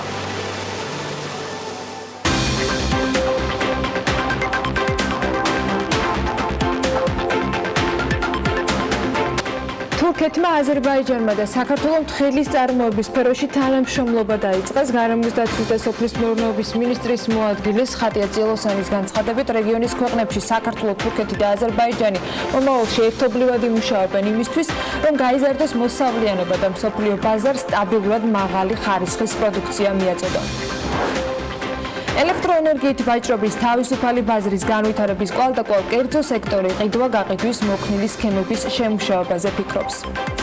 სოფელ შატილთან 200 კილოვატი დადგმული სიბრძლავრის მცირე ჰიდროელექტროსადგურის ბიხტი 1 ჰესის მშენებლობა ნოემბრისათვის დასრულდება. რა მდგომარეობაშია თბილისის ღამის ეკონომიკა? BMG თემით დაინტერესდა და საინტერესო მასალებიც მოაგროვა. სერგი გვარჯალაძე თბილისის მერმა თანამდებობაზე 2018 წლის მარტში წარადგინა. BMG-ის მიერ თბილისის მერიიდან გამოთხოვილი ინფორმაციის მიხედვით ღამის ეკონომიკის პოლიტიკის ფარგლებში დასაქმებულია სულ 5 ადამიანი. აქედან ერთი თავად გვარჯალაძეა. დანარჩენი 4 კი მერის ეკონომიკური განვითარების სამსახურის წარმომადგენლები არიან. საჯარო ინფორმაციის მიხედვით 2018 წლის განმავლობაში 3 ადამიანი იყო დასაქმებული და მათთვის გადახდილი ანაზღაურება ჯამში 67916 ლარს შეადგენდა. თუმცა აქედან უდიდესი ნაწილი ერთ პიროვნებაზე მოდის 51000 ლარზე მეტი ერთი პირის ანგარიშზეა გადარიცხული, რომელიც თავად გვარჯალაძეა. მისი ყოველთვიური ანაზღაურება 5200 ლარია. რაც შეეხება 2019 წელს მიმდინარე წელთან პროექტს უკვე 5 თანამშრომელი ყავს, მათი შრომის ანაზღაურება კი ჯამურად 66750 ლარი დაუჯდა ბიუჯეტს, აქედან 31200 სწორედ სერგი გვარჯალაძის ანაზღაურება იყო. ანუ თქვენ ამბობთ ახლა წლის მანძილზე რამდენიმე ღონისძიება ჩავატარეთ, რომელშიც შევძელით მოგვეწია თანხები, არაბიუჯეტური თანხები, რომელიც აღემატება ჩემ ჰონორარს რამდენიმეჯერ წლის მანძილზე. ეს იქნება იგივე ფორუმის ჩატარება, ეს იქნება იგივე ფესტივალი, სადაც ბიუჯეტიდან ფაქტიურად კაპიკი არ დახარჯულა. ასე რომ ეს შეფარდება, ვფიქრობ, რომ ლოგიკურია. თუ ეს შეფარდება ფინანსური არ იქნება ლოგიკური და არ იქნება გამართლებული, რასაკვირველია, ასეთ ერთეულს მნიშვნელობა აღარ ექნება. მე ვფიქრობ, რომ პირიქით ეს უნდა გამძლავრდეს, უფრო მეტი ფული უნდა დაიხარჯოს ამაში და ამას ვითხოვთ ყოველ დღე ამ შენობაშიც. იმიტომ რომ უფრო სწრაფები და უფრო ეფექტურები გავხდებით და ეს ისევ და ისევ ეკონომიკას დაეთყობა. მე ისეგან მივიღეთ საჯარო ინფორმაცია და ამ საჯარო ინფორმაციაში რა თქმა უნდა მოვიკითხეთ პროექტებიც, რომელიც სწორედ ღამის ეკონომიკის ამ მიმართულებას უკავშირდებოდა. მე მაინც გონია რომ რაც ძალიან ბევრი რამ რაც ღამის ეკონომიკასთან დაკავშირებით იყო და ის გეგმები რაც მასთან დაკავშირებით არსებობდა დაპაუზდა საბოლოო ჯამში თბილისის ხელმძღვანელობამ ვერ მიიღო სოროპოვარი გადაწყვეტილება რას აპირებს ამასთან დაკავშირებით და პირადად ჩემი მოსაზრებაა რომ სერგის პოტენციალიც არ არის ბოლომდე გამოყენებული სწორი მიმართულებით რაც ამ ღამის მერი იქნებოდა ეს თუ სხვა. თუმცა არსებობს რაღაც ჩამონათვალი რომელიც მათი მხრიდან გაკეთდა და ამავე სტუდიაში მოგვისმენია მიმდინარე თუ დაგეგმილ პროექტებთან დაკავშირებით. მოკლედ ის რაც საჯაროდ გამოთხოვილი ინფორმაციის შემდეგ პასუხად მივიღეთ, ასე გამოიყურება. ღამის ეკონომიკის განვითარების პროექტებისა და თბილისის სტარტაპიური საერთაშორისო პროექტის Night Lab-ის პირველ ჰაკათონში მონაწილე 3 გამარჯვებული გუნდის დასაჯილდოებად 2019 წლის ბიუჯეტით გათვალისწინებული სარეზერვო ფონდიდან გამოიყო და გადაერიცხა 6000 ლარი. სხვა კუთხით ბიუჯეტიდან თანხები ამ ნაწილში არ დახარჯულა, თუმცა ღამის ეკონომიკის პროექტის ორგანიზატორებმა რამდენიმე ღონისძიება ჩაატარეს და დაფინანსება სხვადასხვა წყაროებიდან მოიპოვეს. ეს არის მოკლედ ის რაც ღამის ეკონომიკას უკავშირდება. ვცლად ამ თემებზე აუცილებლად კიდევ ვისაუბრებ და გვექნება შესაძლებლობა რომ მათ შორის თავად სერგი გვარჯალაძესთან გავაგრძელოთ ამ საკითხებზე საუბარი. ახლა რაც შეეხება დანარჩენს, რუსეთის მიერ დაწესებული ავიასანქციების გავლენით Georgian Airways-მა დაახლოებით 25 მილიონი დოლარის ზარალი მიიღო. ამასთან დაკავშირებით თავად კომპანია აღწევს ინფორმაციას. ისინი ამბობენ რომ საქართველოსა და რუსეთს შორის პირდაპირ ავიამიმოსვლის შეჩერება ავიაკომპანია Georgian Airways-ი მნიშვნელოვანი დარტყმის ქვეშ დააყენა და მძიმე ფინანსურ მდგომარეობაში ჩააგდო. ავიაკომპანიას მათი განცხადებით მოუწია უკვე რეალიზებული ავიაბილეთების 80%-ის უკან დაბრუნება, გარდა ამისა მკვეთრად შემცირდა ავიაბილეთების შეძენის მსურველთა რიცხვით, რითაც კომპანიამ ჯამში, როგორც თავად ამბობენ, დაახლოებით 25 მილიონი დოლარის ზარალი მიიღო. კარგი ამბავი არის შემდეგი, რომ მიმინოს აეროპორტიდან კახეთში მდებარეობს სხვაგან სადაც დაარქვენ ახლა აეროპორტს მიმინოს. მოკლედ საერთაშორისო ფრენების განხორციელებით უცხოელი ინვესტორი ინტერესდება. ამის შესახებ BMG-ის საავიაციო უნივერსიტეტის რექტორმა სერგო ტეფნაძემ განუცხადა. ეს არ არის პირველი ინფორმაცია, როცა მიმინოთი ინტერესდება უცხოელი ინვესტორი, თუმცა სწორედ საავიაციო უნივერსიტეტის ბაზაზე თელავის აეროპორტი, რომელიც საომალოდ საერთაშორისო ფრენების დაწყებასაც განიხილავს, ბატონი ტეფნაძე განმარტავს, რომ უკვე არსებობს ჯერჯერობით ჩვენ და სამწუხაროდ სიტყვიერი შეთანხმება, თუმცა საბოლოო თანამშრომლობის გაფორმებას ალბათ ეს ერთი კვირა დაჭირდება. და სწორედ ამ ერთ კვირაში ელიან ამ უცხოელ ინვესტორს საქართველოში და როგორც სერგო ტეფნაძე აცხადებს, ინვესტორთან მოლაპარაკებებში მათთან სახელმწიფოც არის ჩართული. ერთი კვირა კი არა, შემდეგი 2 კვირა არ გავალთ ეთერიდან, ოღონდ ეს ამბავი ბოლომდე აი ამ სტუდიაში კონკრეტული დოკუმენტით, მემორანდუმით და ხელშეკრულებით წარმოდგენილი გვითხარით შესაბამის დეპარტამენტთან ერთად წარმატებები ბატონ სერგო, ძალიან მაგარი ამბავია. მთავარი სამოვიდეს, თორე ბევრი მსგავსი ინფორმაცია ქონდა და ვიქნებით ჩვენც ეთერში აუცილებლად. ტურიზმის ადმინისტრაციის ხელმძღვანელმა კი მარიამ ქრუიშვილმა თქვა, რომ ტურისტული ემბარგოს შემდეგ სიტუაციის მონიტორინგი ყოველდღიურ რეჟიმში გრძელდება და საბოლოო რიცხვები თვის ბოლოს იქნება ხელმისაწვდომი, რაც სრული სიტუაციის ანალიზის საშუალებას მოგცემს. ჩვენ მუდმივად ვართ კერძო სექტორთან კომუნიკაციაში და თვალს ვადევნებთ რეგიონებში არსებულ სიტუაციას, ამბობს ქრუიშვილი. მოგხსენებათ, რომ მუდმივად ვართ კერძო სექტორთან კომუნიკაციაზე, შესაბამისად ხალხურს ვადევნოთ რეგიონებში რა ვითარება. პირველადი ბუნებრივია შოკი იყო საკმაოდ მძიმე, გაუქმდა შესაბამისად 70-80%-ის ჯავშნები, ჩვენ ყოველდღიურ რეჟიმში გვაქვს მონიტორინგი თუ რა ხდება სტატისტიკურ ნაწილებში და შესაბამისად ალბათ უკვე თვის ბოლოს ციფრები როდესაც ჩაიხურება და იქნება შესაბამისად ხელშესახები, ანალიზი იმის შესახებ თუ გაზარალზე გვაქვს საუბარი, გვაქვს უკავშირი კერძო სექტორისგან რაც გულისხმობს იმას, რომ მაგალითისთვის გერმანიიდან განსაკუთრებულად ხედავენ ზრდას და მოწინავე ადგილზეა, რაც ჩვენთვის პოზიტიურად მანიშნებელია, იმიტომ რომ ძალიან აქტიურად მუშაობთ გერმანიის ბაზარზე და ქვეყნის პოპულარიზაციას ვახდენთ. ამასობაში ბათუმის ჭაჭათაუარი უფუნქციოდ დარჩა. ბათუმში გოგებაშვილის ქუჩაზე მდებარე ჭაჭის კოშკი 2012 წელს გაიხსნა და მასზე ბათუმის მერის ბიუჯეტიდან 1 მილიონ ლარამდე დაიხარჯა. ჭაჭის კოშკიდან ქალაქის სტუმრებისათვის ზაფხულის სეზონზე ჭაჭა 5 წუთის განმავლობაში გადმოედინებოდა და ის ტურისტებში საკმაოდ დიდ ინტერესს იწვევდა. ჭაჭათაუარი 3 წლის წინ ბათუმის მერის ტურისტული ობიექტების მართვის სააგენტოს ბალანსზე გადავიდა, სადაც თაუერის ჭაჭის მუზეუმად გადაკეთებას გეგმავდა. თუმცა შემდგომ სააგენტო გაუქმდა და ობიექტის კონცეპტუალური ცვლილებაც ამ დრომდე არ მომხდარა. თაუერიდან ამ დროისათვის ჭაჭა აღარ გადმოდის და ტურისტულად აქტიურ ზონაში მდებარე ობიექტი ფაქტობრივად უფუნქციოდ არის დარჩენილი. ალბათ აქაც რუსი ტურისტები დააკავეს. რამდენიმე დღის წინ კი პარლამენტის დარგობრივი ეკონომიკისა და ეკონომიკური პოლიტიკის კომიტეტის თავმჯდომარემ რომან კაკულიამ ბრძანა, რომ მისი ვარაუდით ლარის კურსთან დაკავშირებული ვითარება დასტაბილურდება. მისი თქმით, გარკვეული მოლოდინები კურსთან დაკავშირებით მოქმედებს და შესაბამისად ქმნის იმ რეალობას, რაც მივიღეთ ეროვნულ ვალუტასთან დაკავშირებით.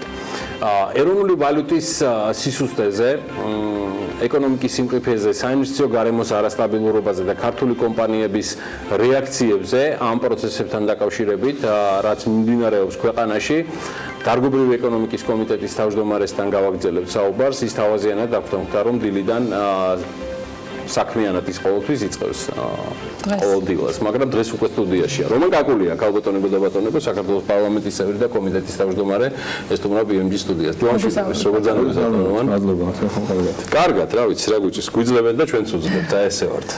ბატონო, პირველი კითხვა მინდა დავიწყო სწორედ იმ განცხადების საფუძველზე, რომელიც თქვენ დაახლოებით 3 დღის წინ გააკეთეთ. რა გაძლევთ იმედის საფუძველს, რომ ლარი დასტაბილურდება? საფუძველს მაძლევს ის, რომ როდესაც რა ანალიზებთ ახლა ამ ყველაფერს, ბევრი სპეკულატიური რაღაც გამოთქვაც ნახე, მაგრამ არის ადამიანები, რომლებიც ობიექტურად აფასებენ ახლა ცხადია.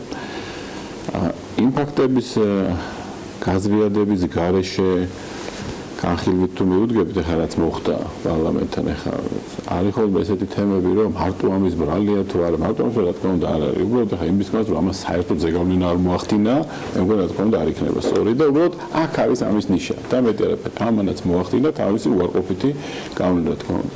ახლა ვინმეზე ჩაფიქრებული ქონდა, არ ქონდა და იქ რაღაც შორს მივაგეგმები იყო ამ ეტაპზე ახლა დროს მაგაზე თუ დავკარგავთ, ამან მოახდინა ამაზე გავლენა და ამიტომ ჩარების დრო, როდესაც ისიც კი ვთქვი, რომ მე მაგალითად ახლა გუნჩი ბევრი არ მეთანხმება ამაზე, მაგრამ მე ჩარებასაც კი გამახორციელებდი ამ დროს, როდესაც ემოციური ფაქტორი არის ასეთი დიდი.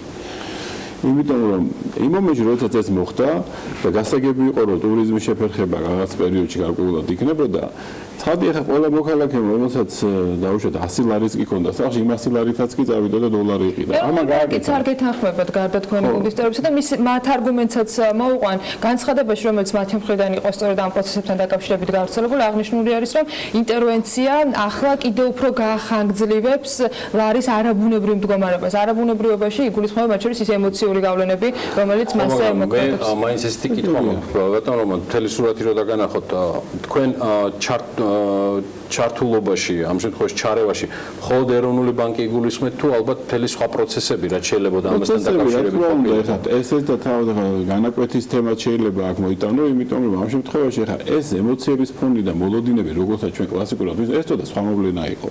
ასეთი ყოველდღე არ ხდება. და მით უმეტეს რომ მომავალში ჩვენ დასტაბილურებას ალბათ უნდა ველოდოთ ეს ნაკადი აღდგება თავის ძოზე ან იქიდან ან დივერსიფიცირებით მოხდება თუ როგორც იქნება აღდგება და ის ახალ დასტაბილურებაში ალბათ მაგას გულისხმობ და მეც მაგას გულისხმობ რომ ეს არ არის ფაქტორი რომელიც ახლა დაუძლებადია და პროგრესირებადი წავა და ამას არაფერი აღარ ეშველება ეს დასტაბილურდება დროის ფაქტორია მაგრამ ემოციური ფონი იმდენად დიდი იყო მე პირადად ჩავერევოდი ამ თემაში იმიტომ რომ ამ ხნის განმავლობაში სანამ ეს თავისი დასტაბილურდება ბევრი სხვადასხვა პროცესები გაიჟღერა კიდევაც რამოდენიმე შესყიდვებმა იმან ამა რაღაც თემებმა, რომელიც იმოქმედებს და ეხლა ეს რო იყოს რიგითი ემოციური ფაქტორი, რომელიც ხდება ხოლმე და ამ დროს არ უნდა ჩავერიოთ ხოლმე, ეს მაშინ მე დავყვებოდი მაგათ ლოგიკას, მაგრამ ეს გამორჩეული ფაქტორი იყო, ახლა ეს გავრულების ღამეები, ყოველდღე იმედი აღარ მოხდება და ამას ძალიან ისეთი ემოციური ფაქტორი მოყვა და ამიტომ ეხლა ასე არ მოვარყევდი ამ თემას, ჩემი აზრით, თუმცა დასტაბილურების იმედი მაქვს, იმიტომ რომ თავად პროცესი, რამაც ეს გამოიწვია, დაალაგებადია, მილევადია, საბედნიეროდ დაალაგდება და ეს ყველაფერი დასტაბილურდება. თავის პიკთან მივა ალბათ ეს შესაძლებელია ეს ახლოს ავარ ჩვენ პიკთან და მე პიკის შემდეგ უკანაც წამოვა რა თქმა უნდა მე მაშინ დაასრულებული თუ არა მაგრამ აი ეს პიკი კონდა მაგალითად 3 ლარი და 3 ლარი და 5 თეთრი თქვენ რას ვარაუდობთ პიკი რა შეიძლება იყოს ზოგადად ასეთი ტიპის ყევები 20 პუნქტამდე არის ხოლმე ჩემი აზრით 20 და 25 პუნქტამდე შეიძლება გამოიწვიოს სამართლება და მე 20-ის ზემოთ პრაქტიკა ესე მაჩვენებს რომ 20 უახლოვდება იქ ინფლაციისკენაც გადიხარ მე ამიტომ ეხლა 20 თუ მივახლოვდით მე ინფლაციისკენაც გავალთ ამიტომ ეხლა ეროვნული ბანკი თავისი კანონიდან გამომდინარე კი ბატონო სწორად იქცევა რადგან ის ჩავკვიდეთ მარტო ინფლაციის ტარგეტირებაში და გასაგებია ესეც ხელსახედი ალბათ სამომავლოდ მე რომ გითხრათ კაცმა რაღაც აქ ცოტა ასე კი ბატონი კობა ეხლა პროფესიონალი ადამიანი და თავისი კანონის პარაგრაფში სწორად იქცევა მაგრამ ხა ჩვენი ეკონომიკა ცოტა სხვადასხვა ნიუანსებს მოითხოვს სხვა ტიპის ნიუანსებს ყოველ შემთხვევაში განვითარების ამ ეტაპზე და მე მას მივცემდი ცოტა გაუფართოვებდი მაგალითად მანდატს გაუფართოვებდი ხო ეხლა მარტო ინფლაციაზე ტარგეტირება გასაგებია ეხლა მაგრამ ამ შემთხვევაშიც ის აქედან გამომდინარეც არ ერება და სწორადაც იქცევა ალბათ, მაგრამ მე ვუყურებ რა ეკონომიკის ტენდენციებს და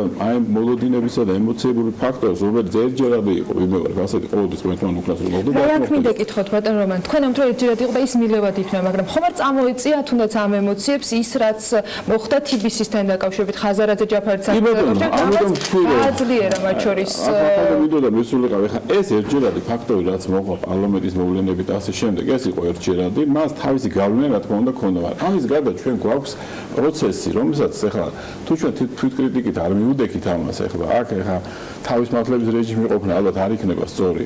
არის პროცესი არის ის, რომ რა თქმა უნდა ექსპორტის რაც არის დადებითი მომენტები, მაგრამ საკმარისი არ არის ეს. იმ პრობლემების დაგროვების ტემპს ვერ ეწევა ის პროგრესი, რომელიც ჩვენ გვაქვს. ეს არის რეალობა. ხა თუ ჩვენ ამ რეალობას არ დავინახავთ და არ დავიწყებთ ფიქრს იმაზე, რატომ ვერ ეწევა ეს? როდესაც ჩვენ ვსაუბრობთ, როგორია ეკონომიკური პოლიტიკა, სწორია თუ არა? ხა ეკონომიკური პოლიტიკა ეს ხო არ არის რაღაცა აბსტრაქტული რამე. ეს არის 5 მონაცემის ძალიან კონკრეტული ჩამონათვალი. ჩვენ თუ გვინდა სწორი ანალიზი, ეს 5 მონაცემი ხო, იცით რა, ეკონომიკაში სხვადასხვა ისიც არის, როცა პასუხები არ არის ხოლმე რაღაცაზე, მაშინ ხდება ახალი თეორიების წარმოშობა ეკონომიკაში და ესეც აუცილებლად არ უნდა დაგვაუწყდეს. ახლა ჩვენ როცა საქართველოს ეკონომიკაზე ვსაუბრობთ, იმ ტენდენციებსაც უნდა შევუაროთ, რაც სოფლიოში ხდება და იქ ახლა ბევრი პასუხები ბევრ რამებზე უკვე არ არის, მაგრამ ჩავუთვალოთ, მოდით რა არის ეკონომიკური პოლიტიკა, მით უმეტეს რომ ძალიან მალე ახლა პრემიერ-მინისტრის ანგარიშს ველოდები ჩვენ პარლამენტში და მე სწორედ ამ ლოგიკით ველოდები და ამ ლოგიკით დავსვამ შეკითხვაზე. რა არის ეკონომიკური პოლიტიკა? პირველ რიგში, რა თქმა უნდა, ეს არის თამაშის წესები ბიზნესისათვის, ხო? ეს ხო ძალიან კონკრეტული მოცემულობა, რომელსაც აქვს თავისი კონკრეტული ჩამონათვალი და თავისი ინდიკატორები. ან ფიქრობთ, რომ დღეს ეს თამაშის წესები არსებობს ქართული ბიზნესისათვის? უბრალოდ უკეთესი არის, რა თქმა უნდა, ახლავე შემოხვალთ TBC ბანკის შეკითხვით თქვენ და მეც ალბათ არაული გვერდს რომ სამშემეკითხოთ, მაგრამ აქ უნდა ჩვენ შეფასება და ჩვენი პროგრესი სწორედ ეგ არის. ის არის უკეთესი თუ არა, რა თქმა უნდა, საკმარისი არ არის და ძალიან შორს არის სრულყოფილებასთან ეს თამაშის წესები, მაგრამ გარკვეულ სეგმენტში უკეთესობა არის, შეგვიძლია ვილაპარაკოთ საბედნიეროდ იმ იმიტომ რომ ამ თამაშის წელს ყველა თავის ინდიკატორია. აქ ჩვენ არ აქვს იმის ფუფუნება, რომ თქვენ როგორ მიგაშნიათ და მე როგორ მიგაშნიათ. თამაშის წესებში შედის ყველაფერი, რა მაკროეკონომიკური თემები, ხელმისაწვდომობა, დავები, ყველაფერს თავის ინდიკატორია. ამიტომ ანგარიში და პროგრესი ნიშნავს რა ინდიკატორების მერე წახვედი. შემდეგი მეორე მაკროეკონომიკური პოლიტიკის მეორე თემა რა არის? მთავრობა ფეგრავს და ხარჯავს, ხო? რაში ხარჯავს მთავრობა ამას? აქაც ძალიან კონკრეტულია, ხო? ჩვენ თუ გვინდა რომ კლიანტში და პროდუქტზე ვაკეთებთ აქცენტს, იმიტომ რომ ეს პროდუქტიულობის რაოდენობრივი მაჩვენებელი არის, მაშინ ჩვენ ხო ვიცით რომ ინფრასტრუქტურა, სწავლა და კვლევები არის ის ტრიადა, რომელიც აუცილებლად ამ მიმართულებით გაძლევს შედეგს. მე ამ სამეულში ცოტა წინ წამოვწევდი სამომავლოდ კვლევების თემას, როგორც ინფრასტრუქტურული თემები ცოტა უფრო გონივრულ შედეგებამდე მივა, იმიტომ რომ ეს ძალიან მივიწყებული თემა გვაქვს, ჩვენ ტრენინგები და განათლება ძალიან კარგია ახლა, მაგრამ აქედან ნახევარს ჩვენ ევროპის სამუშაო ადგილს დავაფინანსებთ ალბათ მე და აქედან არ ვარყოფ რა თქმა უნდა ამის აუცილებლად. კვლევების თემა ძალიან წინ წამოსაწევია, როგორც კი ინფრასტრუქტურაში ჩვენ გონივრულ ზღვარს მივაღწევთ, ამაზე ძალიან დიდი ფული უნდა დაიხარჯოს. რა თქმა უნდა სოციალური პოლიტიკა როგორი გაქვს შენ, იმიტომ რომ შინამრევლობის ქსელაზე ეს მოქმედებს. მე ამას მოყვება რა თქმა უნდა, როგორი გაქვს ფისკალური და მონეტარული პოლიტიკა. და მე შენ ურთიერთობ სხვა ქვეყნებთან. ანუ გაქვს საგარეო ურთიერთობები და საავადმყოფო ხელშეკრულებები. აი ამ 4 პარამეტრით შენ ახასიათებ როგორია შენი ეკონომიკური პოლიტიკა და არა ზოგადად თითოეულს მაგას ჩამოყვები, შეადარებ როგორი ქონდა სხვასთვის შეერევდებობიდან და შემოთავაზებული ალტერნატივები, რაც გეუბნებიან ამას დაკავშირებით. ეს არის ეკონომიკური პოლიტიკა. ამას მე დაუმატებდი საგარეო მოცემულობას, მე თქვენთანაც ბევრჯერ მithქვამს ეს, იმიტომ რომ საგარეო მოცემულობა ჩვენთან ძალიან მოწყვლადია და ბევრი რამ მის გამო არის გაკეთებული.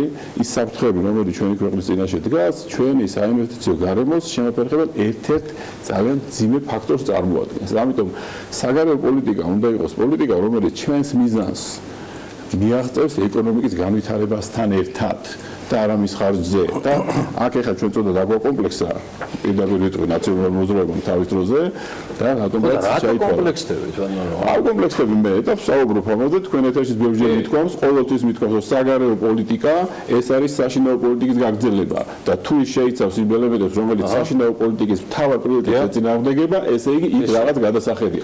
ეს არის ფორმულა, რომელსაც ყოველთვის ვამბობდი და კომპლექსები ის ადამიანები, ვისაც ეთყობა მყარად შინაგანად არ აქვს რწმენა საით უნდა წავიდეს და როგორ უნდა წავიდეს. თორე როგორ შეიძლება დაკომპლექსდე იმით და ჩათვალო რომ საგარეო პოლიტიკა და დასავლური ორიენტაცია ნიშნავს აუცილებლად მხოლოდ საფრთხებზე არ საუბარს, იმიტომ რომ ვიღაც, რომელიც არსებობს რუსული ორიენტაციის ნამდვილად და ის ამის თავის მოტივაციად იყენებს იმას, რომ არსებობს ინტეგრაციის პროცესში საფრთხეები, ის ამ არგუმენტს იყენებს, მაგრამ ეს ხო არის რომ მართლა არსებობს. თან ბატონო ხუმართლა არსებობს და ამიტომ ჩვენ ვისაუბროთ ამაზე მართლა პრაგმატულად. ზუსტად და ამას კიდე ზემოდან როცა ემატება კონსტიტუციით გათვალისწინებული შენი უფლებები, რომ შენ მართავ, შენ ახარ პასუხისმგებელი პოლიტიკურად და ყველაფრით, ესე მუდმივად ძახილი უკვე შეექმნა ადამიანებს შტაბ-ბიჭდილება, რომ 16-17 წელიწადია ნაციონალური მოძრაობა მართავს ამას ყველაფერს.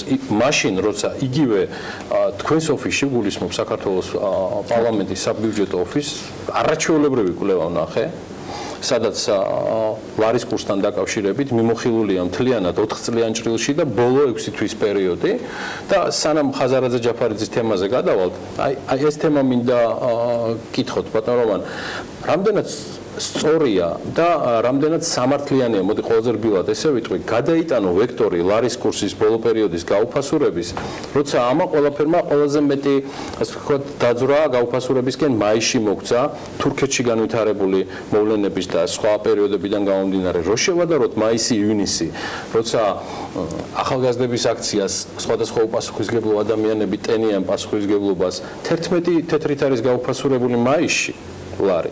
6 თეთრით არის გაუფასურებული ივნისში გაგანია გავრილოვის პერიოდში, რომელსაც მე მგონი ყველაზე მთავარი გავრილოვი მოყვა პუტინის განცხადებები და არა იმდენად ავია ემბარგო, რამდენადაც განცხადებამ დაგვანგრია ჩვენ სერიოზულად. ამ ანალიზს რატო ერთის მხრივ რომელიც გვაქვს იქვე და მაინც რაღაცა პოლიტიკური ვექტორისკენ მიდის. აი ეს ამაზე მწყდება გული და ამიტომ მაქვს ხოლმე რეაქცია, რომ ეს ხო ჩანს ყველაფერი ივლისიდან მოყოლებული შემდგომი დაამატული გაუფასურებაც. ეს ხო ლოგიკაა, ჩვენ ხო ვიცით ეს ციფრები და სტატისტიკა. ეხლა აქ საქმე რაშია, იცით, სამწუხაროდ ჩვენ ვერ გამოვედით იმ მდგომარეობიდან, როდესაც არსებობს არა მხოლოდ ოპონირება, არამედ სამწუხაროდ არსებობს რაღაცა მტრობის ელემენტიც. და ამ მტრობის ელემენტმა დანერგა შემდეგ აი ეს ესეთი მიდგომა, რომ ხელისუფლება აუცილებლად მხოლოდ პოზიტიურ ჭრილში მიდის და იქედან მხრიდან მოდის მხოლოდ ნეგატივი. ახლა თქვენ მაგალითად მე ყოველთვის სიამოვნებით მოვდივარ ყოველგვარი პირფერობის გარეშე პირდაპირ გეუბნებით ამას, მაგრამ თქვენ კრიტიკულები ხართ, მაგრამ თქვენ არასოდეს არ უშვებთ შანსს წარმატებაზე ილაპარაკოთ. მე არ მახსოვს ამ ქვეყანაში რაიმე კონკრეტული ეკონომიკაში წარმატება, რომ ამ მეთოდიდან არ გამეგოს. იმ კრიტიკის ფონზე, რომელიც თქვენ გაქვთ, ეს არის ნორმალური დამოკიდებულება ხელისუფლების მიმართ და სამწუხაროდ როდესაც არის ოპოზიციის რაღაცა ნაწილი თუნდაც ეჭვი და დაუშვათ არ არის გამართული, ეს ეჭვი ხო არის. როდესაც მტრობის ელემენტი არის ყველაფრის ფასად ხელისუფლებაში დააბანებელი. ამ ეს არის დაკარგული დრო. დაკარგული დროა, როდესაც მტრობა ურევია, იმ დროს ქვეყანა კარგავს, იმიტომ რომ ის დრო არის დაკარგული დრო.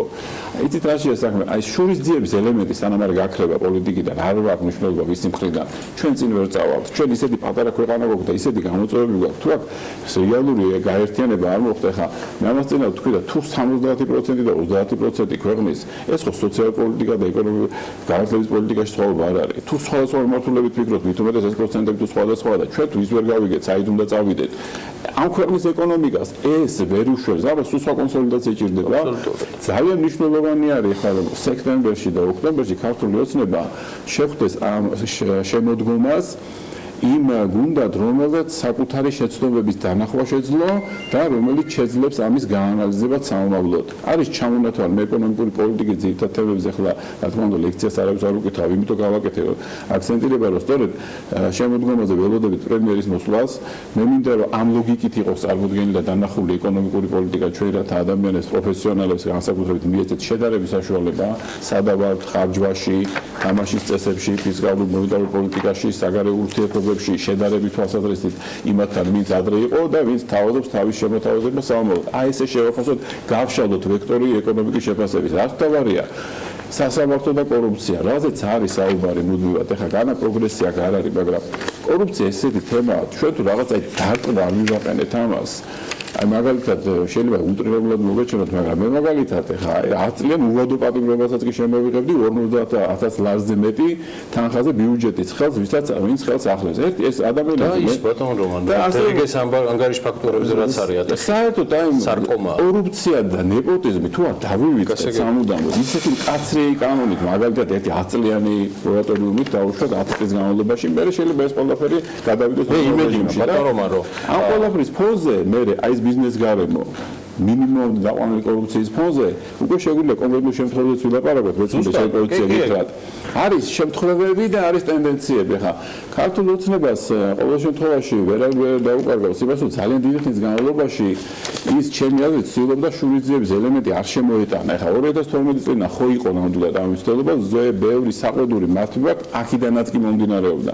მაგრამ არც იქეთ ხარეს გაკეთდა სწორი დასკვნები ჩემი აზრით და ამის დასწური სწორედ ევროპული საქართველოს გამოყოფა ნაციონალური მოძრაობისგან, ესე იგი ეს ხო ნიშნავს იმას, რომ იმ ადამიანებსაც ჰქონდათ შიგნით გარკვეულ ნაწილს იმის განცდა, რომ აქვს სხვანაირი ტიპის გაანალიზება საჭირო იმ წარსულის და სწორედ ამიტომ გამოვიდნენ გარეთ.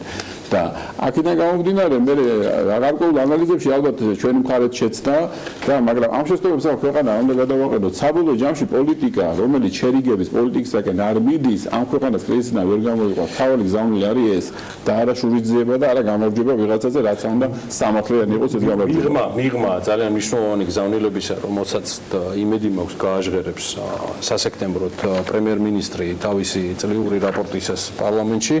უმნიშვნელოვანესია არც 7 წლიან, არც 16-იან და არანაირ პერიოდზე არ მიდივარ. ღმერთმა დამიფაროს და არც მაინტერესებს ეს პოლიტიკური დეკადები. სამწუხაროდ ვეთანხმები ამ შემთხვევაში რომან კაკულიას ბოლომდე ეს რაღაცა პოლიტიკური კომპლექსები ყველამ უნდა მოიშოროს.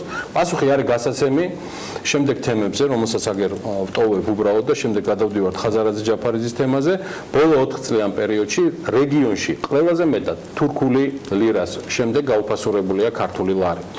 და ამის მიზეზებზე ჩვენ უნდა ვისაუბროთ და ამას უნდა დაუპირისპიროთ. მთავარი, რომ ამ ყველაფერთან კავშირში არის უმთავრესად ეს არის ინვესტიციები, რომელსაც ჩვენ მოვისაკლისებთ. ინვესტიციაა ტურისტი, ინვესტიცია არის პირდაპირ უცხოური ინვესტიციებიც, რომელიც ფაქტია, რომ მოგვაკლდა. მაგრამ ჩვენ გვაქვს სიტუაცია, ბატონო, მან მეორე კითხვა, რომელმაც სიმართლე გითხრათ, თქვენმა დამოკიდებულებამ გამაკვირვა და თან ეჭვი გამიჩინა ხომ არ იცის ამ კაცმა იმაზე მეტი ხაზარაძე ჯაფარიძის საქმეზე, ვიდრე ვიცით ჩვენ, არის ის, რომ თქვენ გამოთქვით პრინციპში ეჭვი რომ იქ შეიძლება არსებობდეს ისეთი რამ, რაცაც გამართლდეს ინკრიმინირება ამ ინვესტორებთან და რამდენიმე სისტემური ბიზნესის მფლობელებთან და სპონსორებთან ამ ბიზნესისა. ჩემი კითხვა მდგომარეობს შემდეგში. მე უტრირებისთვის თქვენ არასდროს არ გიწევთ არც ანა და BMG-ს არც ერთ სტუდიაში. ფულის გათეთრების საქმე, რაც არის რეალურად ინკრიმინირებული, რომელმაც არნახული ზარალი ამ 7 თვის განმავლობაში რეალურად მოგვიტანა ჩვენ.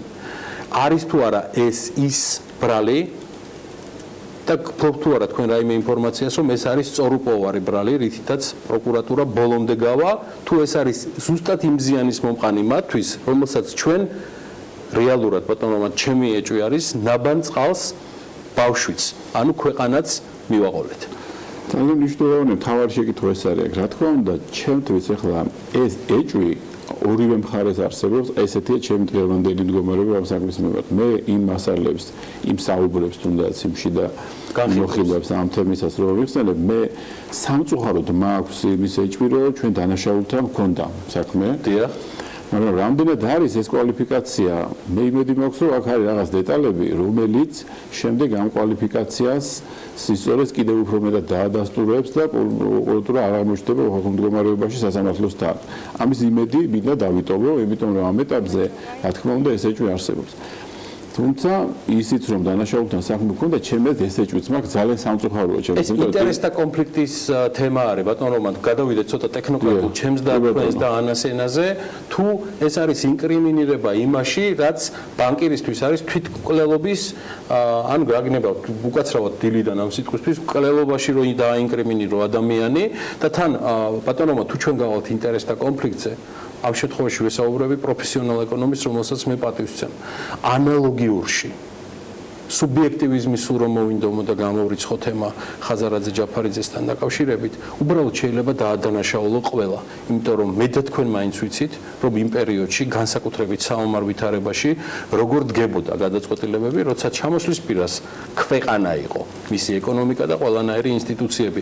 ფულის გათეთრება იყო თუ არა ეს ის თემა, რომელმაც აი ესე ბლუმბერგიდან დაწყებული როიტერსის დამთავრებული ამ ჩვენს ქვეყანას თითქოს ერთ სულ მოსახლეზე 18 ჰქონდეს მილიარდი შემოსავალი.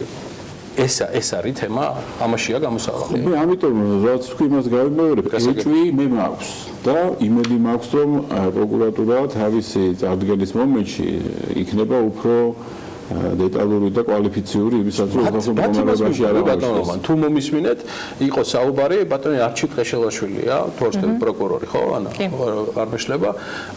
TBC ბანკი, ისე იგი, მამუკა ხაზარაძემ და ბადრი ჯაფარიძემ აზარალეს თავად TBC ბანკიო და პერიოდი ბატონომა, რომელიც თავისთავად უკვე ეჭვის ამუზრელია, რახან 10-11 წლის წინანდელია, არის პერიოდი, როცა ბადრი ჯაფარიძეს და მამუკა ხაზარაძეს ამ ბანკის ლამის 80% ეკუთვნის. შევეშვათ იმას, რომ ამას შემდგომ არანაირი აქციონერების რეაქცია არ მოყოლია, იყო დენტოსის სხვების უამრავი შეფასება.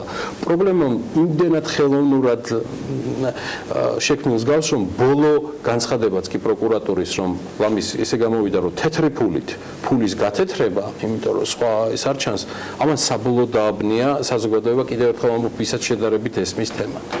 მე გავიგე თქვენი პოზიცია, მაგრამ აუცილებლად დავამატო აქ ხა, იმიტომ რომ ეს თემა არის, ხა მაგის იგნორება არ შეიძლება, რომ ჩვენ ბოლოდინი მეტი გვაქვს, რომ აქ მეტი სიცხადე შემოვა. ამის ასე დატოვება მერე ჩვენ რეპუტაციულ რისკად დაგვიჯდება მომავალ არჩევნებში და ზოგადად ახლა ეს არ არის მნიშვნელოვანი საკითხი და ყველა ადამიანს ვინც მიიღებს ამ ვერსიას შემდგომი განმარტოების გარეშე ცხადია უნდა იცოდეს რომ ეს მისი რეპუტაციის ხარჯზე ხდება და მაშინ მან უნდა იცოდეს რატომ აკეთებს ამას თუ რაიმე სხვა ღირებულება არსებობს რომელიც ღირდა ამათ მაშინ ესეც უნდა ვიცოდეთ და ამის გარეშე არავინ არ გააკეთებს ამას მე პირადად ყოველ შემთხვევაში იმ ადამიანთან რიგში ვარ რომ ამას ნამდვილად დაველოდები და მინდა რომ ეს ეჭვი არ დარჩეს ახლა საერთოდ ორი სიტყვით მინდა ვთქვა ახლა ჩვენ ეკონომიკური თემების გადაცემაში ვართ მაგრამ პოლიტიკას ვერ ვწდებით აქედან გამომდინარე მე თვალში მხვდება ერთი რამ ახლა ბატონი ხაზარაძის თემაზე არ ხარ ხაზარაძის თემა ძალიან მტკივნეული თემა ხა ჩემი ასაკის ადამიანებისთვის ეს აზროვნების გარეშე ვამბობ მისი წარმატება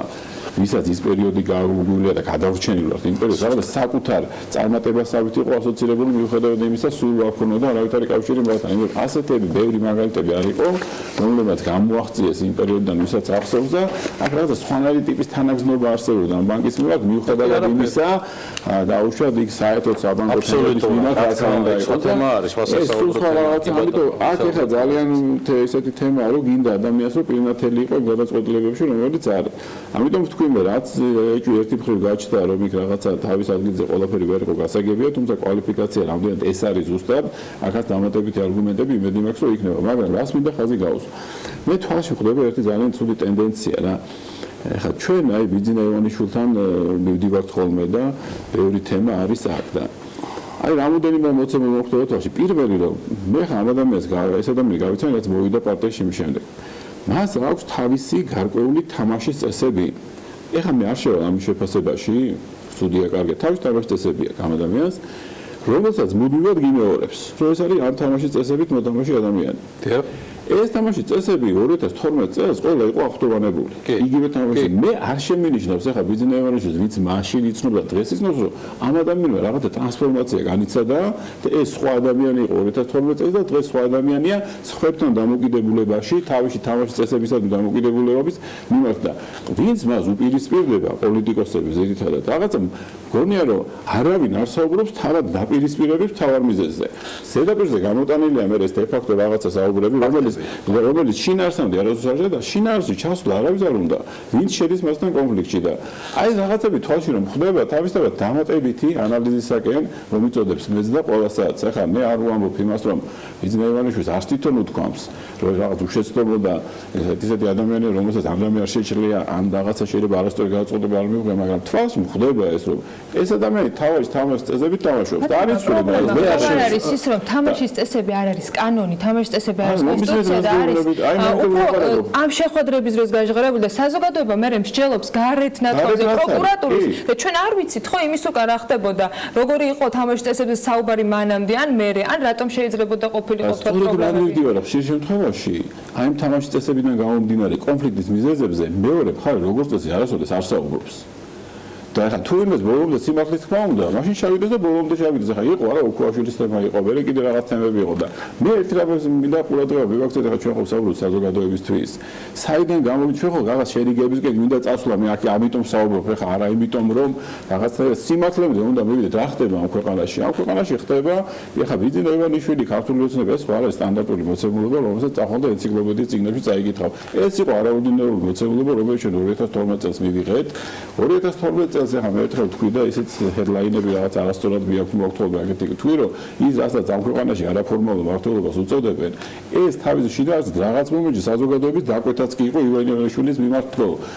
გულისხმობ იმას რომ 2016 წელს როდესაც გაიმარჯვა ქართული ოცნებამ მისი ყველა მხარდამჭერი არ გულისხმობდა რომ ბატონო ბიძინა თქვენ ხო მოიაზრებით ამ გუნდის უკან და ამიტომ უჭერთ ამათ ჩვენ მხარს ახლა ეს მისი მოცემულობა ხო არა ეს მისი მხარდამჭერების მოცემულობაც იყო. ეს ადამიანი ამ ქვეყანაშია და რომელი მოცემულობა ჯობია ხა მან თავის შესაძლებლობები ამ ქვეყანას მოახმაროს თუ ახლა ებრძოლოთ იმისათვის რომ გავიყვანოს საერთოდ ამ ქვეყნიდან ყველა თავისი ანალიზი უნდა გააკეთოს თავისი წილი შეცდომა ყველა უნდა დაინახოს მე ამის თქმა მინდა თუ იმიტომ დაზავებამდე ვერ მივალთ ამის გარეშე ესეკონომი და არ გამოვას ხოლმე არის ის რომ მე ველოდებით რომელიღაცა თემაში არ შეიძლება ამას ნუ მიიყვანთ ბანუკა ხაზარაძის თემამდე მე კარვა ზოგადად თემა ზოგადად ეხლა მე მაინდა-მაინც ხოდა საინვესტიციო გარემოზე რომელიც ეხება ზუსტად საინვესტიციო გარემოზე უნდა კითხოთ ბატონ რომან იგივე ეს თემა მამუკა ხაზარაძის როცა ვახსენეთ იგივე ის შეხვედრები როდესაც თქვენ ამბობთ რომ რაღაცა თამაშის წესების აი ინვესტორი რო გვისმენდეს ახლა რომელსაც ძალიან ჩვეულებრივად შეიძლება რომ იგივე ნიუსებიდან გქონდეს ინფორმაცია ხო რომელიც უბრალოდ საქართველოს შესახებ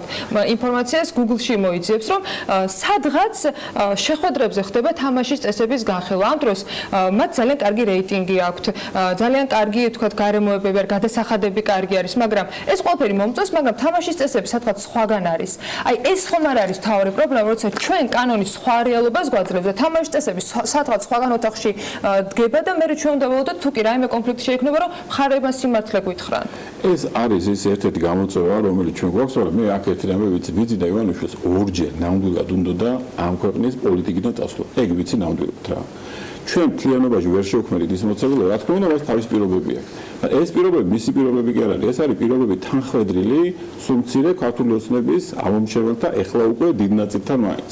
მას აქვს ის პირობა ერთი, რომ არ მოbrunდეს ის ძალადობა, რომლის გამოც მის მიმართ არსებობდა ის დაკვეთა, ეს არის მისი მთავარი და განვითარების შეუცვლელად პროცესები დაიწყოს. მან ორჯერ სცადა, ის არ გამოუვიდა. ეხლა ვისი ბრალია ეს რომ არ გამოუვიდა, ეხლა მისი შეცდომები, ბუნებაში ჩემს არის სამი მოცემულობა რა. ერთი ის არის 2012 წელს ეს ადამიანი რა მიზნებით და რა შესაძლებლობითაც მოვიდა.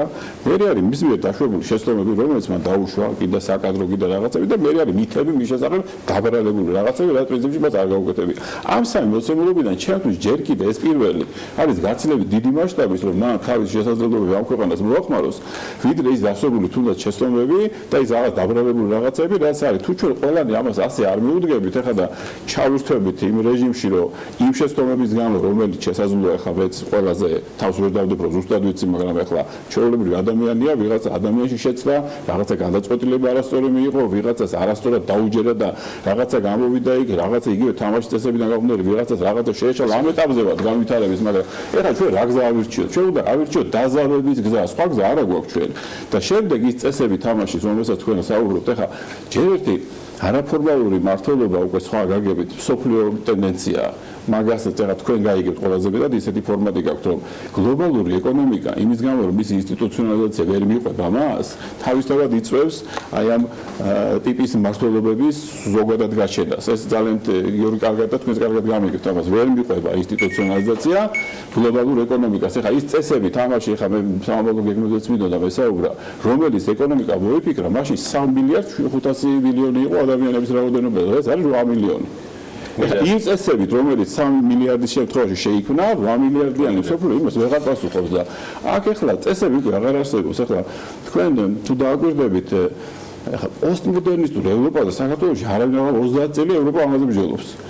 უბრალოდ საუკუნე ახლა მთავრდება და ეკონომიკა როგორ გაგდეს და ჩვენთან კულტურის სფეროს გარდა ადამიანები ამაზე არ ბრძოლობენ საერთოდ რას ნიშნავს ეს თემა და რას აანალიზებს ევროპა ბოლო 20 წლის განმავლობაში რომ რაღაცა უკრიდან უნდა წამოიღოს რაღაცა ისეთი განახლებული სიახლეები რომელიც დღევანდელ მოცემულობას კარგად ვეღარ არეგულირებს თორე მე-20 საუკუნის დასაწყისში იგივე პრობლემები იყო ინკლუზიური ეკონომიკის რომელსაც ახლა ჩვენ ვლაპარაკობთ ფორმა რომ პირველი სახალხო მანქანა გამოუშვა მაშინაც ითვლებოდა რომ რადგან კაპიტალი ერთი ადამიანების ხელში გროვდება და ის ვერ პასუხობს ჩართულობას მოდი შევცვალოთ პოლიტიკაო და ამიტომ გამოუშვა პირველი მანქანა მადლობა ბატონ რომან ყოველთვის საინტერესოა მასთან საუბარი ძალიან ბევრ კითხვაზე მივიღეთ პასუხი მისგან დამოუკიდებლადაც საკმაოდ სერიოზული თემები არის გაჟღერებული ახლა კი კარგი ხანი არ გამომიცხადებია ეს ჩართვა და ვარ ძალიან გახარებული ამ ამბით რადგან გალტენტაგატის სათავო ოფისში უკვე საბირჟო მიმართულების ხელმძღვანელი გოგა მელიქიძე იქოქება საიმისოთ რომ ძალიან საინტერესო ამბები წარმოგვიდგინოს მით უმეტეს ჰონკონგში საპროტესტო აქციების ფონდზე საფონდო ბირჟის ინდექსის მკვეთრად დაეცა ეს მასობრივი მიტინგები მოეწყო იმ კანონის მიღების შემდეგ რომლის მიხედვითაც დაკავებულს განაჩენს ჩინეთის სასამართლო გამოუტანდა ეკონომიკური კრიზისი ამის გამო საკმაოდ საგრძნობი გახდა, მე მთავრობა დათმობაზე წავიდა და განხილვაში შეაჩერა, მაგრამ არ წყდება პროტესტი და ინვესტორებმა ძალიან ძიმე რეაქცია მისცეს ამაზე.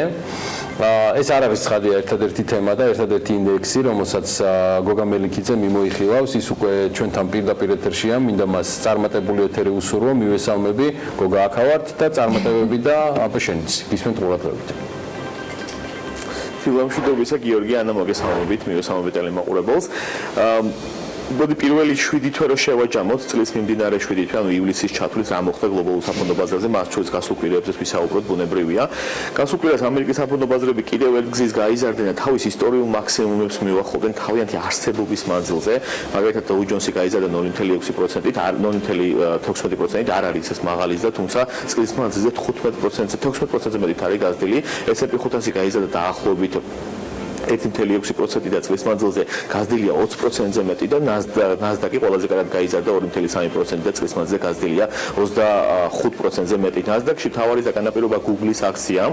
Google-ის აქციამ საკმაოდ კარგი ფინანსური შედეგები დადო მეორე კვარტლის და ასევე განაცხადა 25 მილიარდი დოლარის თავისი აქციების გამოსყიდვა, ანუ buyback-ი, share buyback-ი და როგორც ესეთი განცხადება ხდება ხოლმე, ეს აქციის ფასი საკმაოდ კარგად მოქმედებს, ანუ მარტო გასული კვირის მანძილზე Google-ის აქცია 10% კარგად 10% 25% გაიზარდა და ბუნებრივია ამან მთელი NASDAQ-ის პერფორმანსი 25%-მდე გაზარდა მიმდინარე წლის მანძილზე. NASDAQ-ი შეიძლება ითქვას, რომ თუ გლობალურ საფონდო მსხვილ ინდექსებს შევხედავთ, ყველაზე კარგი პერფორმანსი აქვს NASDAQ, სადაც ყველაზე მეტი ტექნოლოგიური კომპანიების აქციები შედიან. სხვა ძირითად თემებს შევხედავთ ამერიკაში, რაც ხდება რეალურად მეორე კვარტლის ფინანსური შედეგების გამოქვეყნების სეზონში ვართ. კომპანიები მეორე კვარტლის ფინანსურ შედეგებს აქვეყნებენ. მაგალითად მიმდინარე კვირას 153 კომპანიამ S&P-ში 500-ში შემოვალმა, ამ ინდექსში შემოვალ კომპანიამ უნდა გამოქვეყნონ თავიანთი ფინანსური შედეგები. ანალიტიკოსები იძახიან, რომ კომპანიების იმაზე ოდნავ კარგ ფინანსურ შედეგებს აქვეყნებენ, ვიდრე ამას ისინი მოელოდებოდნენ, რაც ბუნებრივია კარგია ამერიკის ეკონომიკისთვის და საფონდო ბაზრების დას, ესაც მნიშვნელოვნად ხელს უწყობს. ასევე გამოსულია ამერიკის გასულ კვირას ამერიკაში გარკვეული ეკონომიკური მაჩვენებლები გამოვიდა, შერეული ეკონომიკური ციფრები გვაქვს, შეიძლება ითქვას, იმიტომ რომ მაგალითად უძრავი ქონების სექტორში შემცირება იყო გაყიდვების და ასევე წარმოების გარკვეული ინდიკატორები შემცირდნენ იმ დროს, როდესაც უმუშევრობა კიდევ უფრო მეტად შემცირებული ამერიკაში ბოლო სამთვეში კიდევ უფრო მეტად შემცირდა, ვიცით რომ ისტორიულად ბოლო 10 წლის მანძილზე ამერიკაში ყველაზე დაბალი უმუშევრობა გვაქვს. ასევე მეორე კვარტლის ეკონომიკური მაჩვენებლები გამოვიდა რეალური მუშების და GDP-ის და ის წლიური 2019 წლის წლიურის და 2.1%-ით განისაზღვრა, რაც ოდნავ მეტია იმაზე, ვისაც ანალიტიკოსები ელოდებოდნენ, რაც ასევე საკმაოდ კარგია და ამას დადებითად აფასებენ ეკონომისტები. თუმცა მეორე მხრივ ისევ გრძელდება ამერიკასა და ჩინეთს შორის ეს დაძაბული სავაჭრო ურთიერთობა, რომელსაც ოდნავ მოგვიანებით შევეხები, როცა ჩინეთზე გადავალ. დღეს და ხვალ იმართება ამერიკის ადმინისტრაციასა და ჩინეთის მთავრობას შორის შეხვედრა ჩინეთში, შანხაიში და ეს ვთქვათ, მთელი ყურადღება გადატანილია, როგორ დასრულდება ეს შეხვედრა. ამავდროულად მნიშვნელოვანი ყურადღება გადატანილია Fed-თან დაკავშირებით. ამერიკის ცენტრალური რეზერვი, შეიძლება ითქვას, ამერიკის ცენტრალურ ბანკში დღეს და ხვალ იმართება მონეტარული პოლიტიკის შეხვედრა.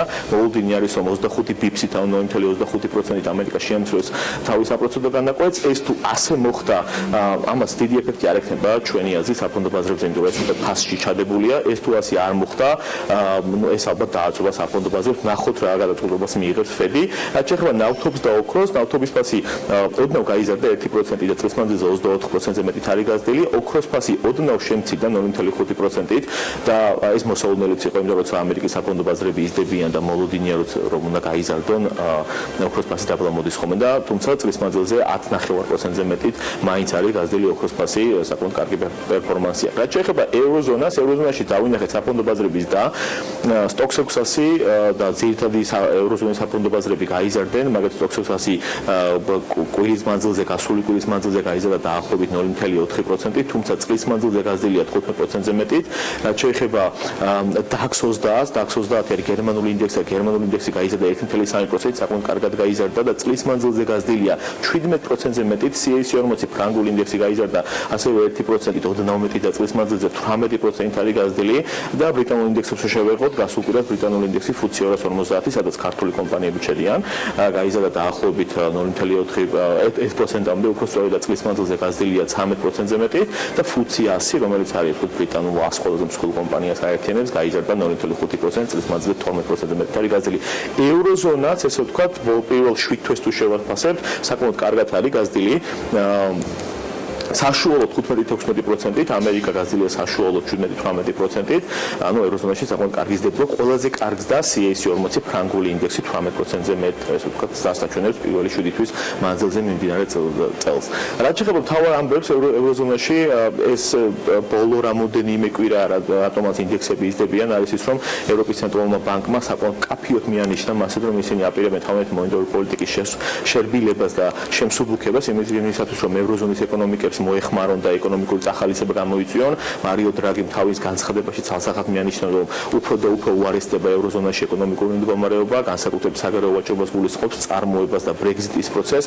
შესაბამისად, ის იძახის, რომ უნდა მიუხმოთ ევროზონის ეკონომიკებს, რომ მაქსიმალურად წავახალისოთ და ამას განეხილოს მონეტარული პოლიტიკის შემსუბუქებით, განსაკუთრებით მოკლევადიან საპროცედურო განაკვეთის შემსუბუქებით. ასევე არის ბრეგზიტის პროცესი და ჩვენ ვიცით, რომ ბორის ჯონსონი დაინიშნა აირჩიეს პრემიერ-მინისტრად ერთის ბორი ჯონსონი მიეკუთვნება იმ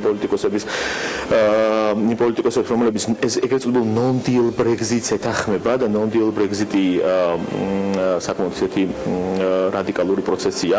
შესაბამისად, ფუნტმა საკმაოდ ღირებულება დაკარგა ამის შედეგად, როცა ბორის ჯონსონი არის პრემიერ-მინისტრად დოლართან მიმართებაში. ასევე საკმაოდ საინტერესოა, რომ განვითარდება Brexit პროცესი იმ ნაწილში, რომ რამდენად ევროკავშირი ამ non-deal Brexit-ის პროცესზე დათანხმდება და საერთოდ როგორ ჩამოყალიბდება ამ მიმართულებით პროცესი, ეს ყველაფერი უფრო კაფეო გახდება და დავალდოთ როგორ განვითარდება მაგ მიმართულებით მოვლენები. რაც შეეხება აზიას, იაპონიაში დავინახეთ ინდექსის ოდნავ და დაახლოებით ნიკეი 225 0.9%-ით გაიზარდა და წლის მანძილზე 8.3%-ით არის გაზრდილი. ცენტრალური იაპონიის და ცენტრალური ბანკის შეხვედრა იყო გუშინ და დღეს და იაპონიის ცენტრალურ ბანკმა თავიანთი მონეტარული პოლიტიკა უცვლელი დატოვა. ეს მოლოდინის ასეთი იყო, რომ არ ეულდებოდა ის კიდევ უფრო მეტად შეამსუბუქებდა თავიანთი მონეტარულ პოლიტიკას და ზოგადად ჩვენ რო აღვნიშნოთ, ყველაზე შერბილებული და შემსუბუქებული მონეტარული პოლიტიკა გვაქვს იაპონიაში, სადაც უარყოფითი საპროცედურო განაკვეთებია, როგორც მოკლევადიანი, ასევე გრძელვადიანი და მთელი ყურადღება გადატანილია როგორი მეორე კვარტლის ესე ვთქვათ ეკონომიკური მაჩვენებლები გამოვა, რომ შესაბამისად დაგეგმონ თავიანთი ეკონომიკური განვითარება. ჩინეთსაც შეეხება, როგორც აღვნიშნე, ჩინეთში მთავარი ამბავი არის ის, რომ ამერიკის თეთრი სახლის ადმინისტრაცია და ჩინის მთავრობა ერთმანეთს ხვდება დღეს და ხვალ და მთელი ყურადღება გადატანილია რამდენად ესე ვთქვათ ჩამოყალიბდებიან თავიანთ სავაჭრო ტარიფებთან დაკავშირებით. ზოგადად ჩანხაი კომპოზიტი ოდნავ დავარდა, უბრალოდ გაიზარდა 0.7% წლის მანძილზე 18%-ით არის გაზრდილი.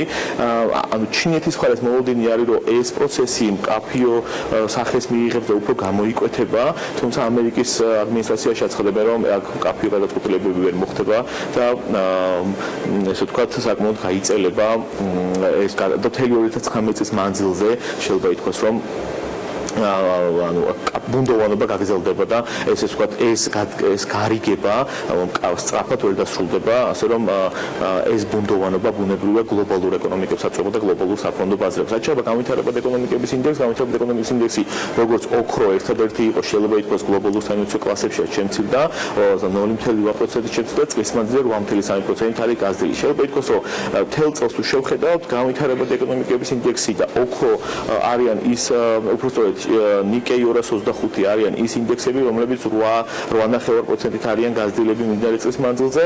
შემდეგ ყველაზე კარგ გზას აჩვენებს ოქრო, სადაც 10%-ზე მეტით არის გაზრდილი. შემდეგ უკვე მოდიან ევროპის ინდექსები, სადაც 15-16%-იანი ზრდით, მერე არის ნავთობი 25%-იანი ზრდით და ბოლოს არის უკვე შეიძლება ითქვას ნასდაკი, რომელიც ყველაზე კარგად არის გაზრდილი 24-25%-ით.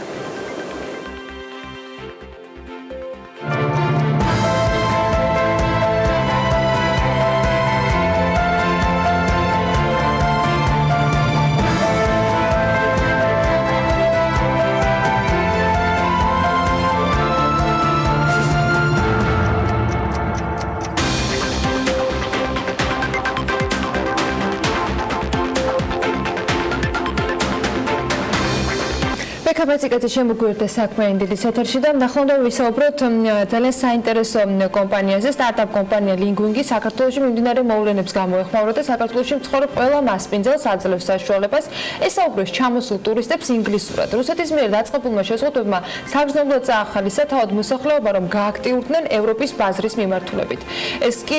ეს წელი იქნება გარდამტეხი საქართველოს ტურიზმისათვის და არ აქვს მნიშვნელობა რუსეთი აღადგენს თუ არა ფრენებს საქართველოს მიმართულებით. ჩვენი რაკურსი შეიცვლება ბევრად უფრო განვითარებული ქვეყნების ტურისტების მოზიდვაზე. სწორედ აქედან გამომდინარე, ლინგვინგი ხელს უწყობს მოსახლეობას, რომ ტურისტულ რეგიონებში უფრო მეტად დაეუფლონ ინგლისურ ენას. რაც გულისხმობს ეს სიახლეა და როგორია სწავლების მეთოდები, მარიამ ადამია უმასპინძლებს ახლა იდეის ავტორს, რომელიც საქმიანი დილის ეთერში გვერდება.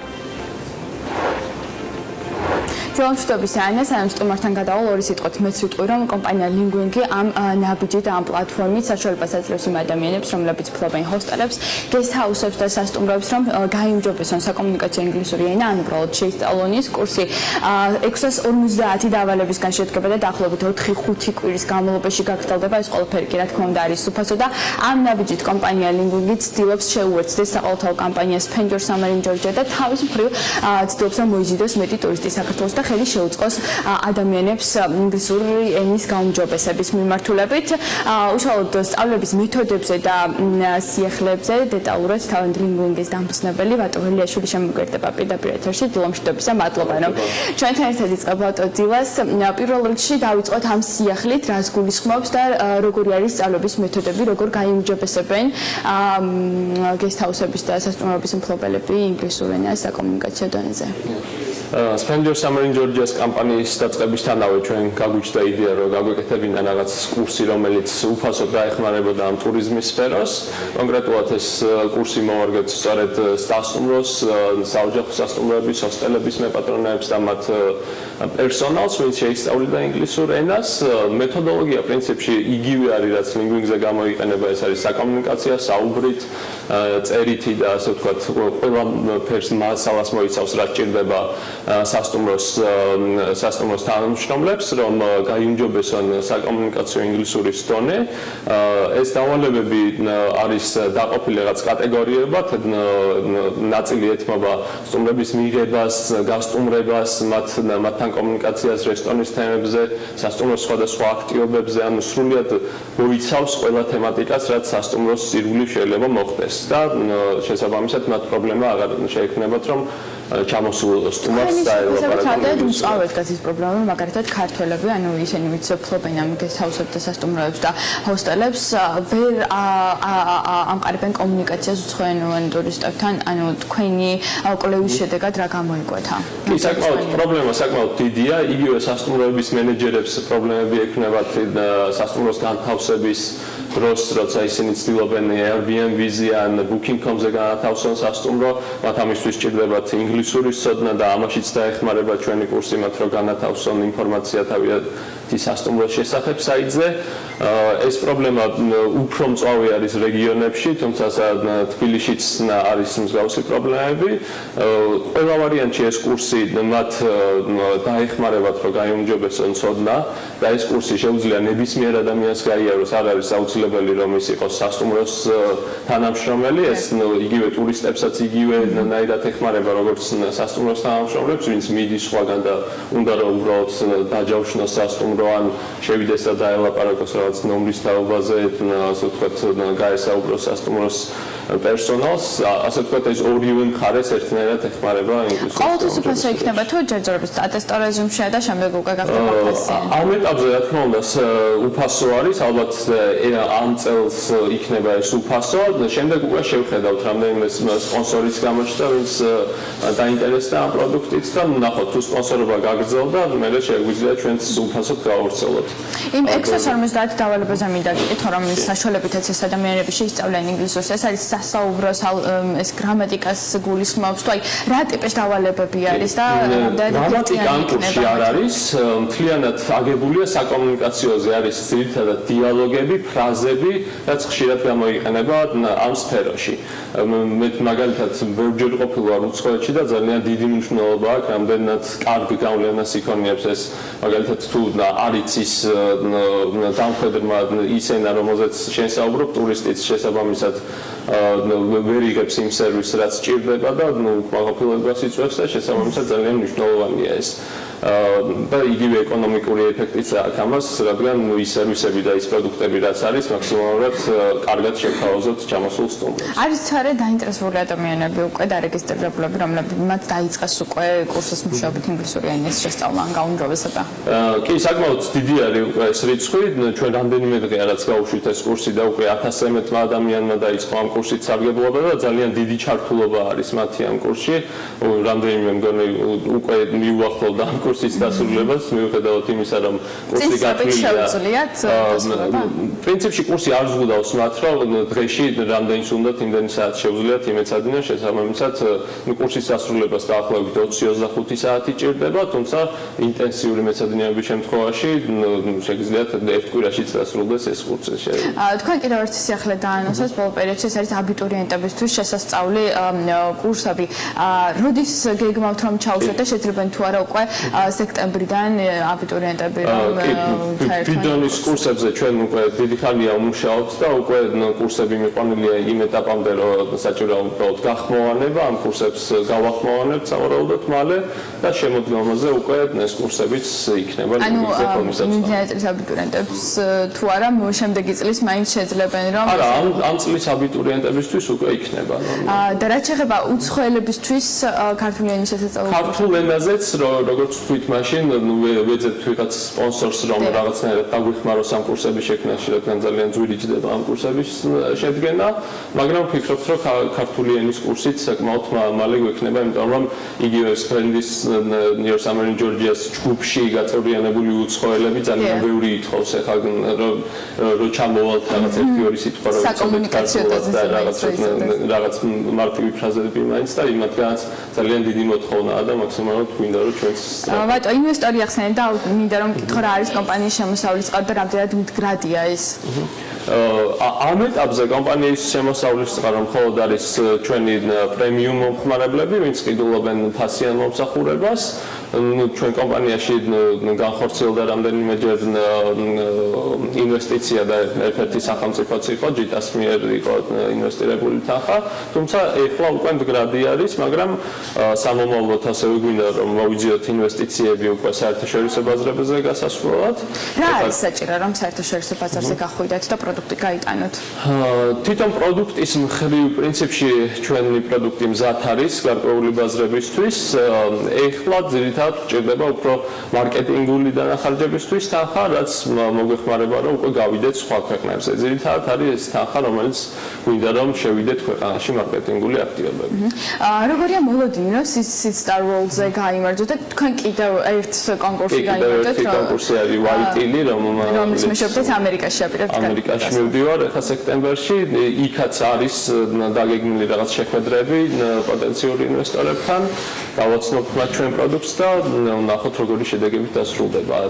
თვითონ Stars რაც შეეხება, იმედები გვაქვს, არის ეხლა არის რეგიონალური შეჯიბრი, ასე ვთქვათ, და იმის მერე არის გლობალური, რომელზეც პრიზი არის 500,000 და ამაზეც გარკვეულად როგორია კონკურენცია და შანსი მოგებით?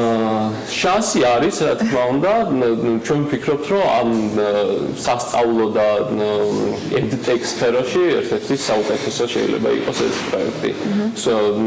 გააჩნია უბრალოდ იქ როგორი იქნება კრიტერიუმები, როგორი პროექტების და რომელი სფერო იქნება წინ წამოწეული. და საბოლოოდ სამომავლო გეგმებზეც მითხარი, კიდევ რომელი პროექტების ჩაშვებას გეგმავთ, რომ დავაანონსოთ და სულ მალე ახლა ვაპირებთ მაგალითად, რომ მომხმარებელს შევთავაზოთ ერთკვირიანი უფასო პრემიუმის გააქტიურება, ანუ ის რაც ჩვენთან ახლა ფასიან მომხმარებლებს შეუძლიათ ნახონ, იგივე სერვისი შეუძლიათ უფასო მომხმარებლებსაც რომ გაიაქტიურონ, ნახონ ერთი კვირის განმავლობაში და შესაბამისად თუ კმაყოფილი იქნებიან შედეგით, მერე უკვე გადავიდნენ ფასიან პაკეტზე. და უშუალოდ დაინტერესებული ადამიანების რაოდენობა იზრდება პერმანენტულად თუ სტაბილურად ბოლო პერიოდში საკმაოდ გაიზარდა მომხმარებლების რაოდენობა, ჩვენ უფრო ხელმისაწვდომი გავხადეთ ჩვენი სერვისი და გავაკეთეთ ყოველთვიური გადახდები, რამაც ძალიან გაზარდა მომხმარებლების რაოდენობა. პრინციპში ზრდა გვაქვს საკმაოდ კარგი, წლიური ზრდა რომ ავიღოთ არის 150% ჩვენი მომხმარებლების და დაგეგმილი გვაქვს რომ კიდევ უფრო გაიზრდება მომხმარებლების რაოდენობა არა მარტო საქართველოში ყოფი მომხმარებლების ხარჯზე, არამედ საერთაშორისო, შემდეგ უკვე როცა გავალთ საერთაშორისო ბაზრებზე, ესეც ძალიან ხელს შეუწყობს. წარმატებებს გისურვებთ. ძალიან დიდი მადლობა სტუმრობისთვის. ბატონო ველიაშვილი, კომპანია Lingwing-ის დამფუძნებელი იყო ჩვენთან და ვსაუბრობდით ახალ პლატფორმაზე, რომლის მეშვეობითაც ის ადამიანები, რომლებიც ფლობენ ჰოსტელებს, სასტუმროებს და guest house-ებს, შეძლებენ ინგლისური ენის გაუმჯობესებას და ტურისტებთან კომუნიკაციას გაცილებით მარტივად. მადლობა მარიამ, ერთხელ ამ ხაზს ვაგრძელოთ. კონკურსი HR ტურისტი დაიწყო. კონკურსი HR Hub-ის ინიციატივით და ორგანიზებით მიმდინარეობს და ეს არის გუნდური თამაში საქართველოს რეგიონების უცნობი ადგილების აღმოსაჩენად. უცნობი ფაქტების შეგროვება და შემდეგ ამ ინფორმაციის გავრცელება. ამ დროს რეგიონული ტურიზმის განვითარება და ხელშეწყობა. თემაზე კონკურსის სიახლეებზე მეტ დეტალს ნინი ლონგურაშვილი ახლა სტუმრებთან ერთად გაგვეცნობს. ნინი დილამშვიდობისა. დილამშვიდობისა. მოგესალმებისა, ანა ბექა, მოგესალმები საქმიანი დილის მაყურებელს, სტუმრებთან სულ მალე გადავალთ, იქამდე დავამატებ მეც რომ გარდა იმისა, კონკურსში ჩავთვალ ნებისმიერ კომპანიას შეუძლია ასევე მონაწილეობა შესაძლებელი სხვადასხვა კომპანიის HR მენეჯერებისა და მათი კომპანიის თანამშრომლების მიერ. შესაბამისად, მიზანი არის ის, რომ სწორედ HR მენეჯერებისა და მათი გუნდების მიერ საქართველოს რეგიონებში ახალი ადგილები აღმოაჩინონ. ორი ანა ნავდარაშვილი და ანა გზირიშვილი არიან დიდდან. ჩვენთან ერთად სტუდიაში დილა მშვიდობისა. დილა მადლობა გადაცემაში სტუმრობისთვის. პირველ რიგში მაყურებელს უფრო მეტი დეტალი ვუთხრათ აი ამ კონკურსის შესახებ, ვის შეუძლია ჩართვა, როგორ უნდა მიიღონ მონაწილეობა და ზოგადად მთელი ეს ვრცელი ინფორმაცია სადღაც მოიწიონ. დილა მშვიდობისა. HR Hub-მა გადაწყვიტა, რომ ამ ზაფხულს საინტერესო აქტივობები შესთავაზოს კომპანიებს, HR მენეჯერებს და მათ თანამშრომლებს და სწორედ ამიტომ დავიწყეთ პროექტი HR ტურიზმი, რომელიც ტურიზმის ამბებს ეხმაურება და ვცდილობთ, რომ ხელი შევუწყოთ შიდა ტურიზმის განვითარებას ამ პროცესში კომპანიების და HR მენეჯერების ჩართვით. რაიმე შეზღუდვა არის ან აი ასაკობრივი, რა კრიტერიუმებით შეუძლიათ ადამიანებს რომ მიიღონ თვითონ კონკურსში მონაწილეობა? ნებისმიერ კომპანიაში შეუძლია მიიღოს მონაწილეობა, მთავარია რომ HR იყოს გუნდის ლიდერი და უკვე თვითონ გადაწყვეტს მერე ვის ჩართავს კომპანიიდან, მინიმუმ უნდა იყოს 4 ადამიანი და დანარჩენი შეზღუდვა აღარ გვაქვს. და რა უნდა შეასრულონ აი ეს გუნდური თამაში რას გულისხმობს? ანუ რა ევალებათ ამ ადამიანებს? რა ფიზიკური მონაწილეები უნდა კონდეს, აი რა არის ის კრიტერიუმი? რა თქმა უნდა, მთავარია სურვილი. როდესაც ეს ადამიანები დარეგისტრირდებიან და რეგისტრაცია უკვე მიმდინარეობს HR Hub.gz-ზე, საიტზე და ასევე Facebook-ის ოფიციალურ გვერდზე შეუძლიათ მოიწიონ ინფორმაცია, უნდა დარეგისტრირდნენ და შემდეგ ჩვენ დავუკავშირდებით, იქნება ტრენინგი, რომელსაც ჩაატარებს Teamboat-ის დამფუძნებელი ტრენერი და კონსულტანტი პაატა პაპავა. ტრენინგი ეხება ეთნოგრაფიულ კვლევებს.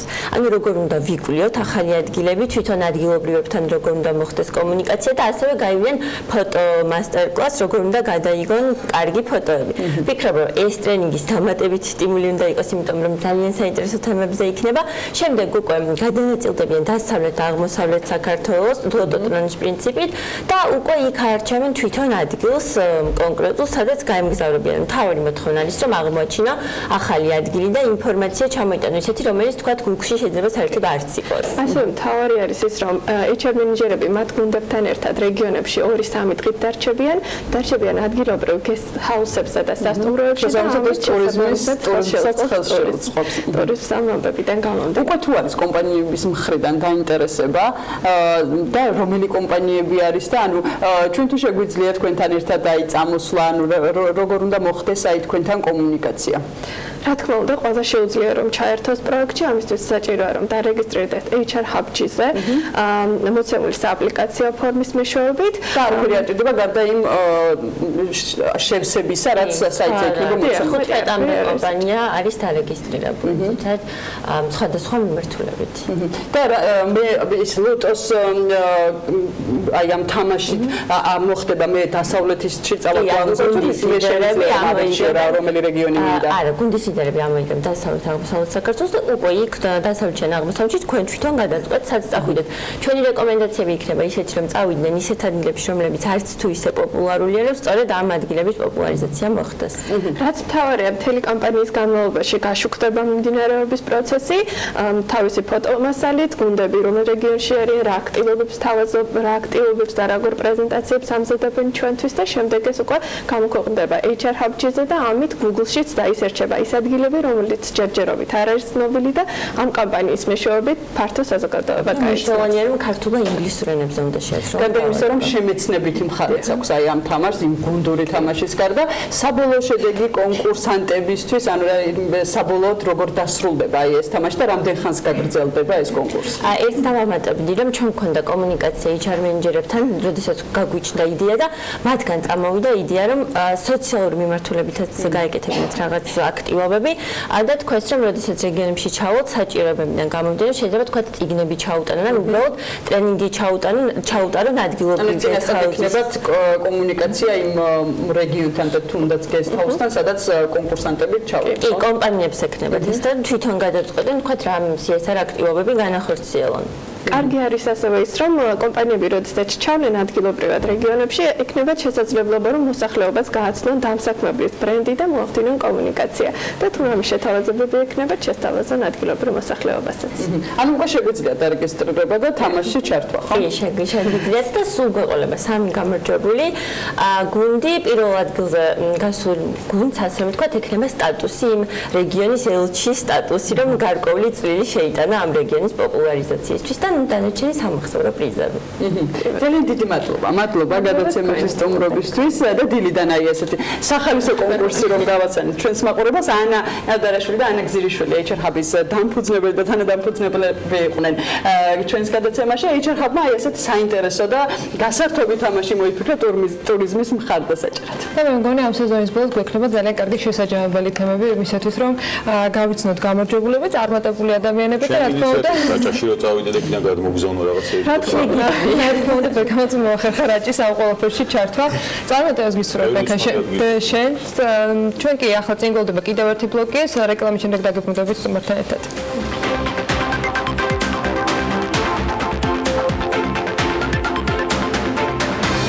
მართვის მოწმობის გამოცდის ჩაბარება ძვირდება. კანონპროექტის ამჟამინდელი რედაქციის მიხედვით B კატეგორიის სატრანსპორტო საშუალებების მართვის უფლების მისაღები თეორიული და პრაქტიკული გამოცდების ჯამური ღირებულება 150 ლარით განისაზღვრება. მომსახურების სააგენტოში ამბობენ, რომ მათი მხრიდან გამოცდის რეალურ სივრცეში ჩასატარებლად საჭირო სამუშაოები დასრულებულია და პროექტი განსახილველად უკვე პარლამენტშია გადაგზავნილი. ამ თემაზე უნდა გავაგრძელოთ საუბარი სტუდიაში ჩვენ სტუმართან ერთად. გვერდება თათია ჩაფიჩაძე და მას მეზობლობთ მარიანა მურგუშიას, შინაგან საქმეთა სამინისტროს მომსახურების სააგენტოს ხელმძღვანელს. მოგესალმებით. დილა მშვიდობისა, ვიდრე სტუმართან განვიხილოთ პროექტის დეტალებს, გეტყვით, რომ ამჟამინდელი რედაქციის თანახმად თეორიული გამოცდის ღირებულება 20 ლარი იქნება სატრანსპორტო საშუალების მართვის უფლების მისაღები გამოცდის. პრაქტიკული ნაწილი კი 2 ეტაპიანი ხდება. პირველი ეტაპი დახურულ საგამოცდო მოედანზე ჩატარდება კვლავაც, რომლის ფასიც 40 ლარია.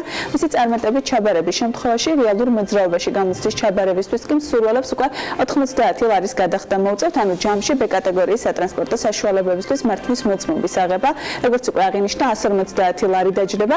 შედარებისთვის გეტყვით, რომ დღეისათვის ავტომატიკაზე გამოცდის ჩაბარების ღირებულება 98 ლარია, თეორია 57, პრაქტიკა 41, მექანიკის შემთხვევაში კი პრაქტიკული ნაწილი უფასოა. როგორც მომსახურების სააგენტოში გითხრეს, მათი მხრიდან სამუშაოები უკვე დიდი ხანია დასრულებულია და პარლამენტის მიერ დამტკიცების შემთხვევაში რეალურ მოძრაობაში გამოცდები პირველ ეტაპზე 8 ქალაქში ჩატარდება. ეს არის რუსთავი, გორი, თელავი, ახალციხე, ქუთაისი, საჩხერე, ოზურგეთი, ბათუმი. ხოლო რაც შეეხება ზუგდიდს და ფოთს, ამ ჩამონათვალებს მოგვიანებით შეემატება.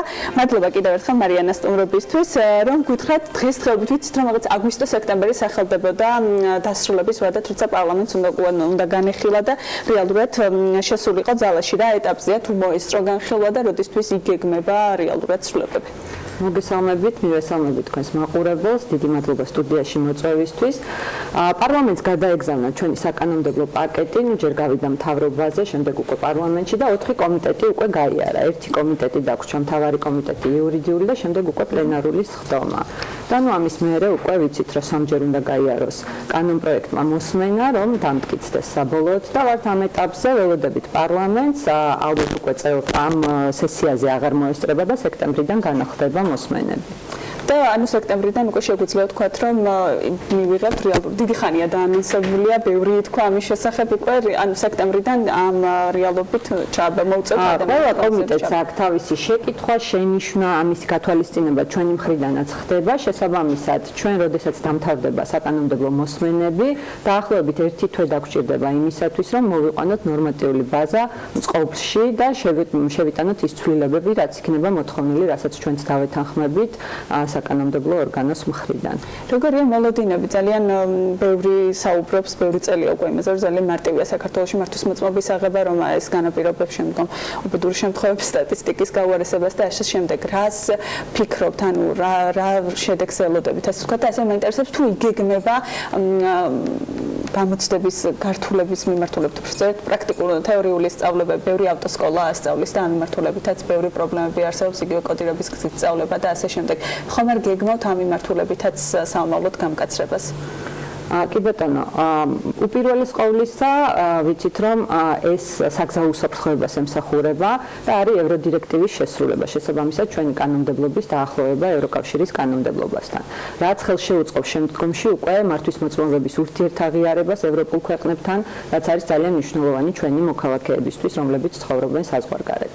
ეს იქნება უნიშნულოვანესი პირველი წინ გადადგმული ნაბიჯი, რასაც აუცილებლად ვფიქრობ, რომ მოყვება უკვე ავტოსკოლებთან ერთად ძალიან ინტენსიური მუშაობა იმ მიმართულებით, თუ როგორი უნდა იყოს რეგულაციები, იმიტომ რომ დღეს ვიცით, რომ ავტოსკოლების მიმართულებით რეგულაციები არ გვაქვს. შესაბამისად და ეს არ არის მხოლოდ შინაგან საქმეთა სამინისტროს საკითხი. კომპლექსური მუშაობაა საჭირო და სხვადასხვა უწყებები უნდა ჩაერთონ ამ მიმართულებაში. ჩვენ რამოდენიმე მნიშვნელოვანი შეხვედრა ჩავატარეთ აღნიშნული მიმართულებით და ვფიქრობთ, რომ აუცილებლად გავაგრძელებთ მუშაობას ამ მიმართულებით. მაგრამ იქნება თუ არა დამატებითი საბუთები საჭირო მართვის მოწმობის მისაღებად გამოცდაზე გასვლის, ანუ მე ვგულისხმობ ავტოსკოლის დასრულებას, ასე ვთქვათ, შეგვეძლო ჩვენ გვესწავლა თეორია ინტერნეტით, მაგალითად პრაქტიკა დაგვეღო რამდენიმე გაკეთილი და შემდეგ მოსულიყავთ გამოცდაზე. როგორ იქნება შემდგომში? ამ ეტაპზე ცვლილებები არ იგეგმება, კანონპროექტთან ყოველ შემთხვევაში მიმართებაში დღესდღეობით ეს დღის წესრიგში არ დგას, თუმცა ზუსტად აი ამ მიმართულებით ვსაუბრობდი, რომ ავტოსკოლა როგორი უნდა იყოს, უნდა აკმაყოფილებდეს რაღაც მინიმალურ კრიტერიუმებს და შემდეგ უნდა იყოს თუ არა აუცილებელი, რომ წარმოადგინოს ადამიანმა ავტოსკოლის გავლის ცნობა მომსახურების სააგენტოში იმისათვის, რომ დარეგისტრირდეს გამოცდაზე, ზუსტად ამ მიმართულებით ვმუშაობთ, მაგრამ აქ არის ჯანდაცვის საკითხი, აქ არის პროფესიული განვითარების საკითხი, რომ ძღოლი არის თუ არა პროფესია და უნდა იყოს თუ არა გადამზადება ამ მიმართულებით. ამიტომ სხვადასხვა უწყებები უნდა ჩაერთონ აღნიშნული მიმართულებით და ერთად უნდა გავაკეთოთ ეს რეფორმა. ის გამოიწვევს, რომ მათ შორის ავტოსკოლების ლიცენზირების შესაძლოა გამოიწვიოს. ზუსტად აი ეს საკითხებია, რომელიც პერსპექტივაში 2020-ში იქნება ამაზე მსჯელობა, ხო? პერსპექტივაში სექტემბრიდან ამაზე განახლდება მსჯელობა და რადგან კომპლექსური საკითხია, რადგან ბევრი მიმართულებით შეიძლება იყოს საკანონმდებლო ცვლილებასთან დაკავშირებული, შესაძლოა რომ გაიწევოს. შენიშვნები ახსენეთ, რაც ჰქონდათ კომიტეტებს, რას ეხებოდა ძირითადი შენიშვნები კანონპროექტის მიმართ? მაგალითად, ჯანდაცვის კომიტეტმა გთხოვა სოციალურად დაუცველი მოსახლეობისთვის შეღავათების გაკეთება და ამ მიმართულებითაც მუშაობთ ახლა და შესაძლებელია რომ კონკრეტული შეღავათები გავუკეთოთ კონკრეტულ იმისთვის რომ აღიარებული იყოს ქართული მართვის მოწამეები ევროკავშირის ქვეყნებში რა გვჭირდება კიდევ და აი როდის უყურებთ ძალიან ბევრი ემიგრანტი მოგმართავდა მათ შორის ჩვენც ამ მიმართულებით რომ ისინი ვერ ახერხებენ იქ სამუშაოს დაწყებას და ეს მათთვის სერიოზული პრობლემა. აი როდის ფიქრობთ რომ ეს პრობლემა შეიძლება გამოსწორდეს და რელევანტური იყოს აქ? კი, აი ზუსტად აი ამ საკანონმდებლო პაკეტში არ არის მხოლოდ მართვის მოწმობების რეალურ საგზაო სივრცეში გატანა, აღნიშნულ პაკეტში არის ასევე კატეგორიების თანხმედრაში მოყვანა ევროკავშირის კატეგორიებთან და სწორედ ეს იყო მოთხოვნა ევროკავშირის მხრიდან პირველი ნაბიჯი იმისთვის, რომ დაიწყონ მათ მუშაობა ურთიერთაღიარებაზე. შესაბამისად, როდესაც ეს დაინერგება, უკვე ჩვენ გზაგვექნება გახსნილი იმისათვის, რომ ევროპის სხვადასხვა ქვეყნებს ვესაუბროთ მართვის მოწმობების ურთიერთაღიარებაზე. და ეს იქნება უკვე ასაკით იზრდება და იქნება 18 წელი. ასაკი იზრდება 17 წლიდან 18 წლამდე, ესეც არის ევროდირექტივის ნორმა, მხოლოდ 4 ქვეყანა არის და საკმაოდ განვითარებული საგზაო უსაფრთხოების მიმართულებით, ვინც გამონაკლისი დაუშვა აღნიშნული ნორმიდან და ჩვენ ამ ეტაპზე ვფიქრობთ, რომ 18 წლამდე გავზარდოთ მართვის მოწმობის აღების მსურველის მინიმალური ასაკი. რეალურ მოძრაობაში გამოცდის გადატანის დროს, რომ კონცეფცია რო შემუშავდა, რაზეა ის დაფუძნებული, ანუ გამოცდილებაზე, რომელიც სხვა თქვა მოწინავე ქვეყნებს აქვს, ანუ შედეგი იდეაში საგზაო უსაფრთხოებისთვის რა უნდა მივიღოთ, აქ მხოლოდ იმაზე არ არის საუბარი, რაღაც ქალაქში იმოძრავოს 20 წუთი. აი ეს კონცეფცია რაზეა აგებული? ეს კონცეფციაც არის ევროდირექტივის შესაბამისად აგებული, ის საგზაო ნიშნები, რომელიც უნდა გადალახოს სატესტო მსვლელობის დროს, არის ზუსტად ისევე გადმოტანილი, როგორც ევროდირექტივაშია ჩვენს მხარესაც. და ეს რა თქმა უნდა აგებულია იმაზე, რომ როდესაც დახურულ მოედანზე ვარდებოდა აქამდე და ეხლაც ვარდება გამოცდა, დახურულ მოედანზე უბრალოდ კონკრეტული მანევრების შემოწმებას ვახერხებთ ჩვენ და ეს არ არის რეალურ საგზაო სივრცეში მზაობა, რომ ადამიანი რეალურად კარგად ფლობს საჭეს და გავიდეს. მაგრამ იქვერჩააბა. კი, შეიძლება ფლობდეს, მაგრამ თემაზეც მინდა რომ მკითხოთ ავტომობილების ახლიდან გაუსრულად რეგისტრაცია და გამბაჟება იყო და ანონსებული რამდენიმე კვირის წინ თქვენს მიერ თუ შემუშავდა რაიმე კონკრეტული ამ ეტაპზე და როდიან შეიძლება ეს სერვისი მიიღონ მოქალაქეებმა? 21 საუკუნე არის დიჯიტალური ხანა და ჩვენც ვფიქრობთ, რომ აუცილებელია აუწყოთ ფეხი იმ სიახლეებს, რომელიც არის მსოფლიო მასშტაბით და რაც არის ტრენდი ზოგადად. ჩვენ დავიწყეთ მუშაობა ჩვენი სერვისების დისტანციურ მიწოდებაზე. ჯერჯერობით ეს პროექტი არის ანალიზის ეტაპზე, ანალიზის ფაზა ამ ეტაპზე მთავრდება, დაგეგმარების ფაზა, როდესაც დამთავრდება, უკვე უფრო მეტი დეტალი გვეცოდინება და შევძლებთ, რომ მეტ დეტალზე ვისაუბროთ. პროექტი არის არ არის რაღაც მოკლევადიანი და ერთ თვეში და ორ თვეში ამ პროექტის განხორციელების შესაძლებლობა არ გვაქვს, იქიდან გამომდინარე, რომ მნიშვნელოვნად იცვლება თვითონ კონცეფცია, რა ფორმითაც დღეს ვაწვდით სერვისებს, ამ ფორმით აღარ მივაწვდით სერვისს, იქნება გამარტივებული, დისტანციური მაქსიმალურად, ვცვლით ჩვენ IT მიმართულებით პროგრამასაც, თვითონ პროცესებს მთლიანად, აქედან გამომდინარე, ეს იქნება 2020 წლის შემდგომ. დიდი მადლობა რომ იყავით ჩვენი გადაცემის სტუმარი და იმეც ვიქონიებ რომ მარტის მოწმობის რეალური სივრცეში გადატანა რომელიც ძალიან დიდი ხანია უკვე დაანონსებულია რეალურად ამოქმედება და მივიღებთ იმ სტანდარტების მოწმობას რასაც პრინციპში არიარებს ევროპაში. და სიახლეებს არცხოვი მართლობით გვაკლებენ. მადლობა იმისთვის რომ იყავით ჩვენთან ერთად. მარიანა მორგოშია შინაგან საქმეთა სამინისტროს მომსახურების სააგენტოს ხელმძღვანელის მასპინძლობით საქმიანი დილის ეთერში. დავით რეკლამაზე გავალთ ბიზნეს მედია ჯორჯია აგრძელებს ლანჩების სერიას.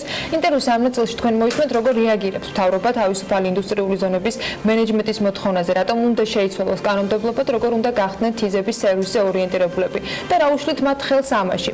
BMG ლანჩი სასტუმრო რამადაენკორში ჩაიწერა, ელენე გოგბერაშვილი მასპინძლობდა სტუმრებს და მოდით ნახოთ ის.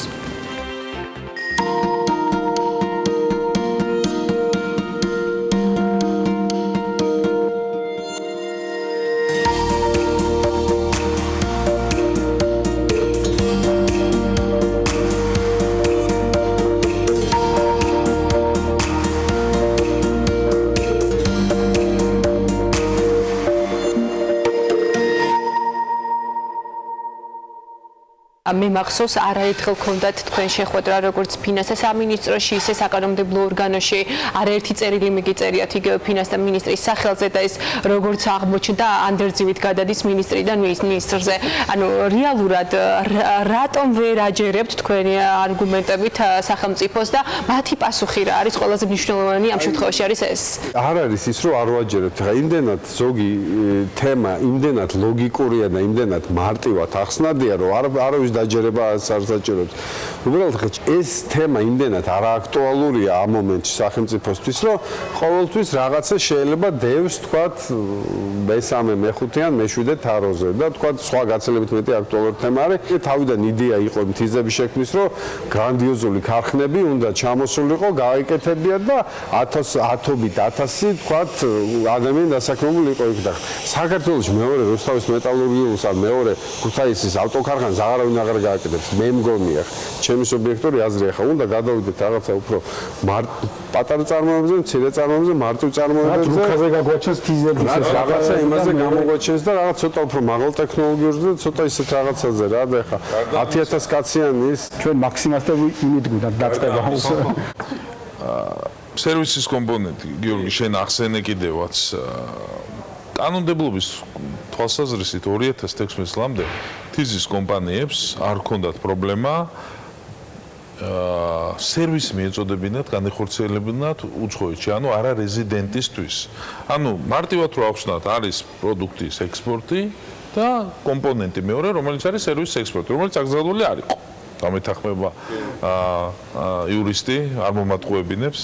2016 ჩდება გარკვეული ჩანაწერი კოდექსში, რომელიც ამბობს, რომ მთავრობას აქვს ესე იგი უფლება განსაზღვროს ჩამონათვალი მომსახურებების, რომელიც დავარქვათ მარტივად არ დაიბეგრება იმ შემთხვევაში, თუ თიზის კომპანია მიაწვდის არარეზიდენტ კომპანიას. ეს ჩანაწერი ჩდება განმარტებით ბარათში ვერ ხვდებით რატო ჩდება ეს ჩანაწერი და რა არის მოტივატორი ვერ ხვდებით რას უშვებით იმ კომპანიებს რომლებიც მანამდე იყვნენ რეგისტრირებული და მუშაობდნენ ამ მიმართულებით არც აკიხსნეს ვერ ხვდებით თუმცა ახსნა კი შემდგომ წამოვიდა და მივიღეთ რომ ასე ვთქვათ სერვის კომპონენტზე უფრო მეტი ევროკავშირის სტანდარტების მიხედვით უფრო მეტი, ასე ვთქვათ, კონტროლია საჭირო, რომ არ მოხდეს, ვთქვათ, ისევ და ისევ ქვეყნის გადაქცევა გარკვეულწილად რაღაც ფულის გატეტრების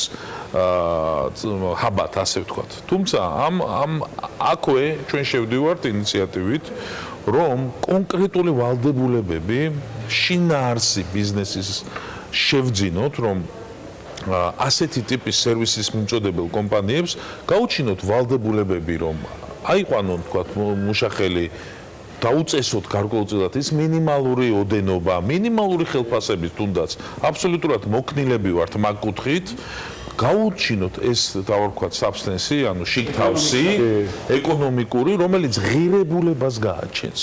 და აქვე ჩვენ განვაცხადეთ და ვაცხადებთ კიდევაც, რომ ეს თუ განხორციელდება, ჩვენ ასე ვთქვათ პირობას ვიღებთ, რომ დაახლოებით თიზებით, დაახლოებით 1500-2000 კაცს დავასაქმებთ ქართველს საქართველოში. აი ამ კონკრეტული წინადადებით დღესაც ვაცხადებთ, რომ შევალთ. მოთხოვნა რეალურ სერვისის წარმოებელ კომპანიებს იქ დაასაქმებს კიდევაც ხალხს და აქ არ არის საუბარი ერთზე და ორზე, რეალურად დაასაქმებს ხალხს. მოთხოვნა არის ინვესტორების მხრიდან უბრალოდ დღესდღეობით ეს ვერ ხოცეს და ამ ჩანაწერის გამო რომელიც ამბობს რომ მომსახურების გაწევა შეიძლება, ანუ თიზის საწარმოო შეუძლია არარეზიდენტს, არაუგრძალია კანონმდებლობას ეს მომსახურების გაწევის უფლება, მაგრამ დაიტოვა უფლება განსაზღვროს, რომელი მომსახურებიდან მიღებული შემოსავალი იქნება გათავისუფლებული დაბეგვისგან, ხო? თუმცა ეს არ განსაზღვრულა და ისეთი არც იქნება განსაზღვრული. ზათავართ რომ სულ რაღაცა ხუთი ტიპის მომსახურების სახეც რო იყოს, ამ მიმართულებით გავაგრძელებთ ოპერირებას და ხელს შევუწყობთ ამას რა. დავით, აი კანონმდებლობის კუთხით რა ხდება ჩვენს კონკურენტ ქვეყნებში, თავისუფალ ინდუსტრიულ ზონებში, მათი უპირატესობა რა არის და ჩვენ რა გვჭირდება, რომ ჩვენ გავხდეთ კონკურენტუნარიანი გლობალურ ბაზრებზე. როცა უცხოელი ინვესტორი მოდის საქართველოში, მას უნდა საკუთრებაში კონდეს ის თავის უძრავი ქონება. რო ავიღოთ სხვა ინდუსტრიული ზონები ჩვეულებრივად შესაძლებელია ინვესტორმა ან გრძელვადიანი იჯარით აიღოს, ან იყიდოს იქ უძრავი ქონება, თქვათ მიწის ნაკოდი და იქ თავისი ლოჯისტიკური ცენტრი ააშენოს. ჩვენ სამწუხაროდ პირდაპირ თითქოს აკრძალვა არ არის, მაგრამ რეალურად ეს ვერ ხორციელდება. რაც კიდევ ფსიქოლოგიურად ინვესტორისთვის არის ძალიან მომგებიანი, დამამშვიდებელი, როცა მას შეუძლია საკუთრებაში კონდეს უძრავი ქონება და ყველაზე მთავარი აი წეგანი არ მინდა განმეორდე, მაგრამ დღეს თუ გვინდა ჩვენ თიზებს შესაძლებლობა მივცეთ მაქსიმალურად გამოიყენოთ თავის შესაძლებლობა, ეს არის სერვისების კომპონენტის ნორმალურად დარეგულირება. ელემენტარულად ლოჯისტიკა არის ჩვეულებრივი სერვისი, მეტი არაფერი.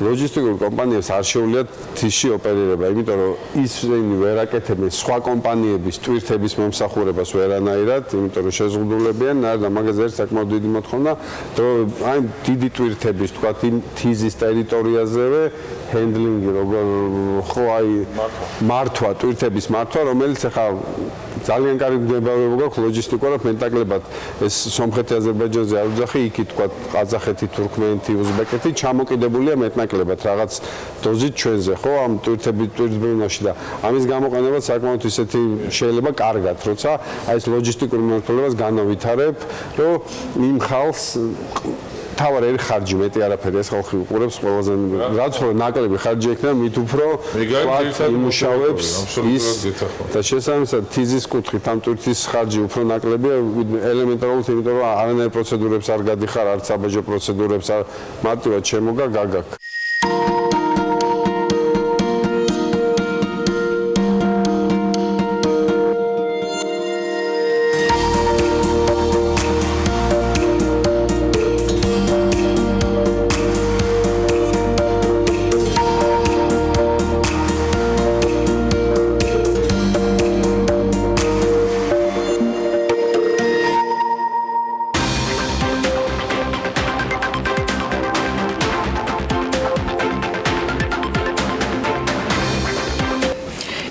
კომპანია ინდიგო 2019 წელს საქართველოს ავიაბაზარზე შემოსვლა გადაიფიქრა. ის BMG-ს ტურისტული კომპანია იბერა ტურს პლუსის დამფუძნებელმა მაია მურაჯეშვილმა უთხრა, რომელიც ინდოეთის ბაზარზე მუშაობს.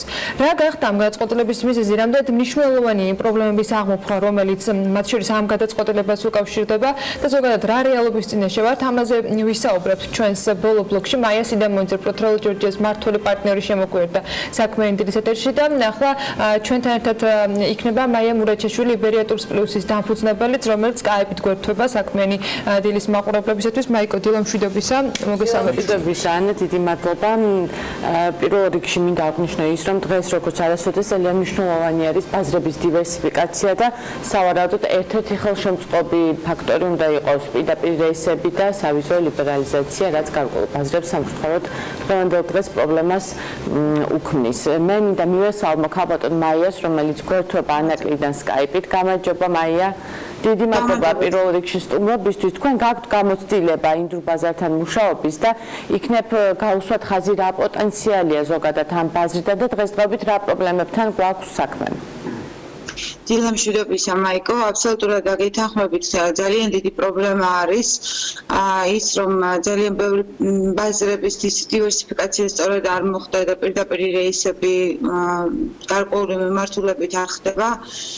ძალიან დიდი მოლოდინი გქონდა მე და ჩემს კოლეგებს, რომლებიც ამ ბაზარზე მუშაობთ, რომ ინდიგო დაიწყებდა პირდაპირ ფრენებს, იმიტომ რომ ძალიან მარტივად მინდა ვთქვა, ინდოეთის ბაზარი ტურისტული თვალსაზრისით ეს არის ძალიან დიდარი, ამოუწურავი თითქმის ტურისტული ბაზარი, არა მხოლოდ ტურისტების მოზიდვის კუთხით, არამედ თქვენ გახსოვთ ალბათ ძალიან კარგად, როგორ კარგად თავის დროზე დავიწყეთ მუშაობა კინოინდუსტრიასთან და კინოტურიზმთან დაკავშირებით. ეს არის მილიონიანი ბიუჯეტი, მილიონობით ბიუჯეტი მოზიდული საქართველოს ბიუჯეტში. ამაზე ძალიან აქტიურად მუშაობდი.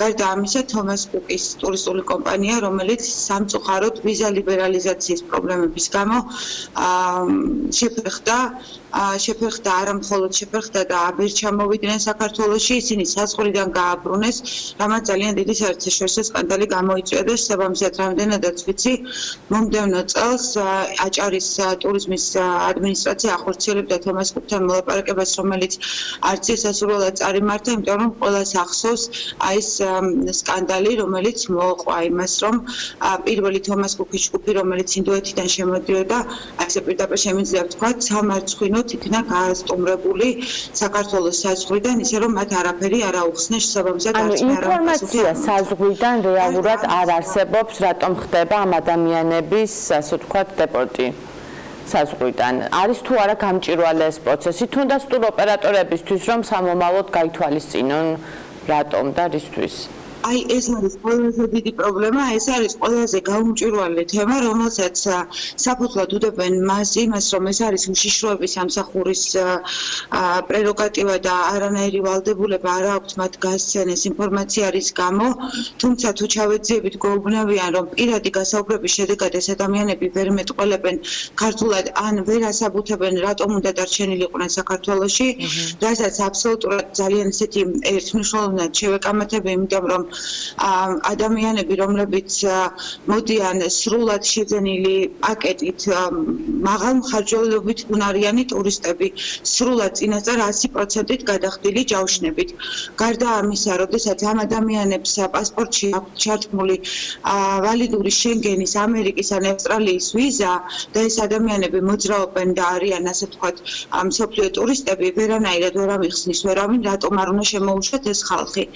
გარდა ამისა, ერთი ძალიან მარტივი გამოსავალი არსებობს ამ ადამიანს, საერთოდ როგორ გავაკეთოთ ისე, რომ ინდოეთის ბაზარი არ დავკარგოთ.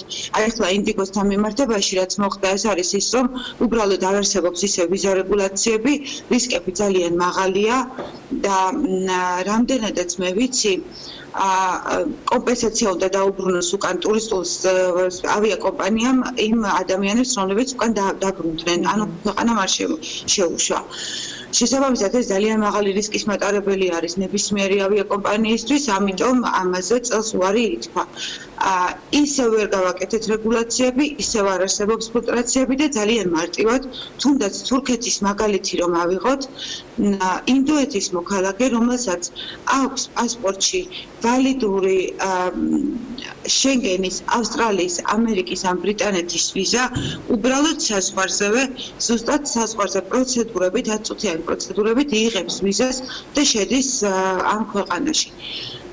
რაღაცა მარტივი გამოსავალი შეიძლება მოხერხდეს იმისთვის, რომ მე როგორც ტურისტული კომპანიის წარმომადგენელს და ამ ქვეყნის მოქალაქეს თავისთავად ცხადია, მეც არ მინდა დაბალ ბიუჯეტური ასე ვთქვათ, ადამიანები, რომლებიც რისკს შეუქმნიან ჩემს ქვეყანას და აქ დარჩებიან ან ლტოლვილი სტატუსით, ან რაც უბრალოდ ჩვენ შეგვიძლია შიდა პოლიტიკა გავამკაცროთ მერე, მაგრამ აი ეს ვიზა ლიბერალიზაციას უნდა მივაქციოთ ნამდვილად ყურადღება, ამიტომ რომ ძალიან დიდი პოტენციალის მქონე ქვეყანას კარგად, რომელსაც სეზონურობა არ ახასიათებს, ისინი მოძრაობენ და დადიან ტურისტებად როგორც სექტემბერში, ოქტომბერში, ნოემბერში, მარტში თუნდაც ჩემი თომას კუქთა ხელშეკრულება ზუსტად ამ დაბალ სეზონებს ითვალისწინებდა. პირველი ეს იყო ისინი ნოემბრიდან მარტამდე ყოველი თვე, ყოველ კვირას თვითმფრინავით პირველ ჯერზე იყო მხოლოდ 17 კაცი, 30-დან 70 კაცამდე უნდა ყოფილიყო და აი ესეთი ბაზრის დაკარგვა ნამდვილად არ შეიძლება, რომელიც თუნდაც კიდევ დაგვემატებს კინოინდუსტრიიდან შემოსავალ უზარმაზარ ბიუჯეტებს, რომ მით უმეტეს რომ გვაქვს ჩვენ კინოინდუსტრიაში მიღებული კანონი ეკონომიკის სამინისტროდან, რომელიც 20-25%-ს უკან აბრუნებს და აი მართლა ძალიან მტკივნეულად იქნება ეკონომიკისთვის ესეთი ბაზრის მიდის თორე რაიმე ტიპის კონსულტაცია ან სამუშაო ჯგუფი ან კოორდინაცია ამ საკითხთან დაკავშირებით თვითონ სახელმწიფო სექტორის წარმომადგენლებთან, რომ ეს პრობლემა მოგვარდეს გარკვეულწილად მაინც? არა, ჩვენ გქონდა შეხვედრები, თუმცა ეს შეხვედრები იყო საკმაოდ, ანუ მხოლოდ ჩემი კოლეგებიც იყვნენ ეკონომიკის მინისტრთან და ქალბატონ მარიამთან და ქალბატონ ათიასთან. ჩვენ დავაყენეთ საკითხი, მე დავაყენე ინდოეთის საკითხი, ჩემო კოლეგებმა დააყენეს ასევე ჩინეთის საკითხი, იმიტომ რომ აქ საუბარი იყო იმაზე, როგორ ამოვახსოთ ის 1 მილიონიანი დანაკლისი, რომელიც სუსული ბაზრის დაკარგვამ მოგვიტანა. ამაზე იყო საუბარი, ჩვენ დავაყენეთ ეს საკითხი და მივიღეთ პასუხი, რომ ისინი აქტიურ რეჟიმში მუშაობენ ინდიგოს პირდაპირ ავიაკომპანიასთან პირდაპირ რეისები. ეს თავისთავად ცხადია, თუ ინდიგო ამას დათანხმდებოდა და პირდაპირ რეისები დაიწყებოდა, ეს იქნებოდა ძალიან დიდი შეღავათი და წინ გადადგმული ნაბიჯი. რა თქმა უნდა, ვთვლი, რომ ალბათ სახელმწიფო მხრიდანაც ესეც ერთ-ერთ გარკვეულ მიღწევად ალბათ არ იქნებოდა, მაგრამ სამწუხაროდ ის ვიზა ლიბერალიზაციის და რეგულაციების მქონობის გამო ყოველ შემთხვევაში წელს დადასტურებულად ინდიგო არ იფრენს. გააჩნია მომავალ წელს როგორ პასუხს მიიღებს ჩვენი სახელმწიფოდან ვიზა რეგულაციას. დიდი მადლობა ქალბატონო მაია ჩათისთვის. იმედი ვიქონიოთ, რომ მომავალ წელს უკეთესი სიახლეები გვექნება თუნდაც ბაზრების დივერსიფიკაციის კუთხით, მაგრამ მე მინდა აღვნიშნო, რომ გაერო სოფლიო ტურიზმის ორგანიზაციის მონაცემებით ინდოეთი ერთ-ერთი ყველაზე მზარდი ბაზარია გასვლითი ტურისტული ვიზიტების მიხედვით და ძალიან ბევრი ქვეყანა უკვე ბევრი ქვეყნისთვის სასურველი ასე ვთქვათ ტურისტული ბაზარია. მე გემშვიდობებით შემდეგ სამშაბათამდე ტურიზმის რუბრიკით და ახალი სიახლეები ტურიზმის სფეროში. და შევერთები მაიაშენს იმედს, რომ ეს მიმართულება არა მხოლოდ ამ ფრენისთვის, არამედ ზოგადად არსებული ავიაკომპანიებისთვისაც და არსებული ავიაკომპანიების მიერ შემომყვანი ტურისტებისთვის ძალიან მნიშვნელოვანია, იმიტომ რომ ფაქტია, რომ ჩვენ რამდენიმე კვირის წინ ვსტუმრობდა ერთ-ერთი ტურისტული კომპანიის წარმომადგენელი, რომელიც ამბობს, რომ გაყიდული ტურებით ვერ ახერხებს, რომ სტუმრები საქართველოში შემოიყვანოს, არა და იმ რეალობებსაც ვართ, ეს ძალიან მნიშვნელოვანია. მადლობა მაიას ჩვენთან ერთად ყოფნისათვის, მასთან ერთად ვასრულებთ საქმიანი დილის ეთერს, ბედნიერ დღეს გისურვებთ, წინ გავდებათ საქმის კურსის ეთერები, რა თქმა უნდა. მოდივით განახლებადი სიახლეები BM-წერტილი-G-ზე და ხვალ დილით 8-ზე შეხვდებით ისევ ერთმანეთს ტელეპირველის ეთერში. დროებით.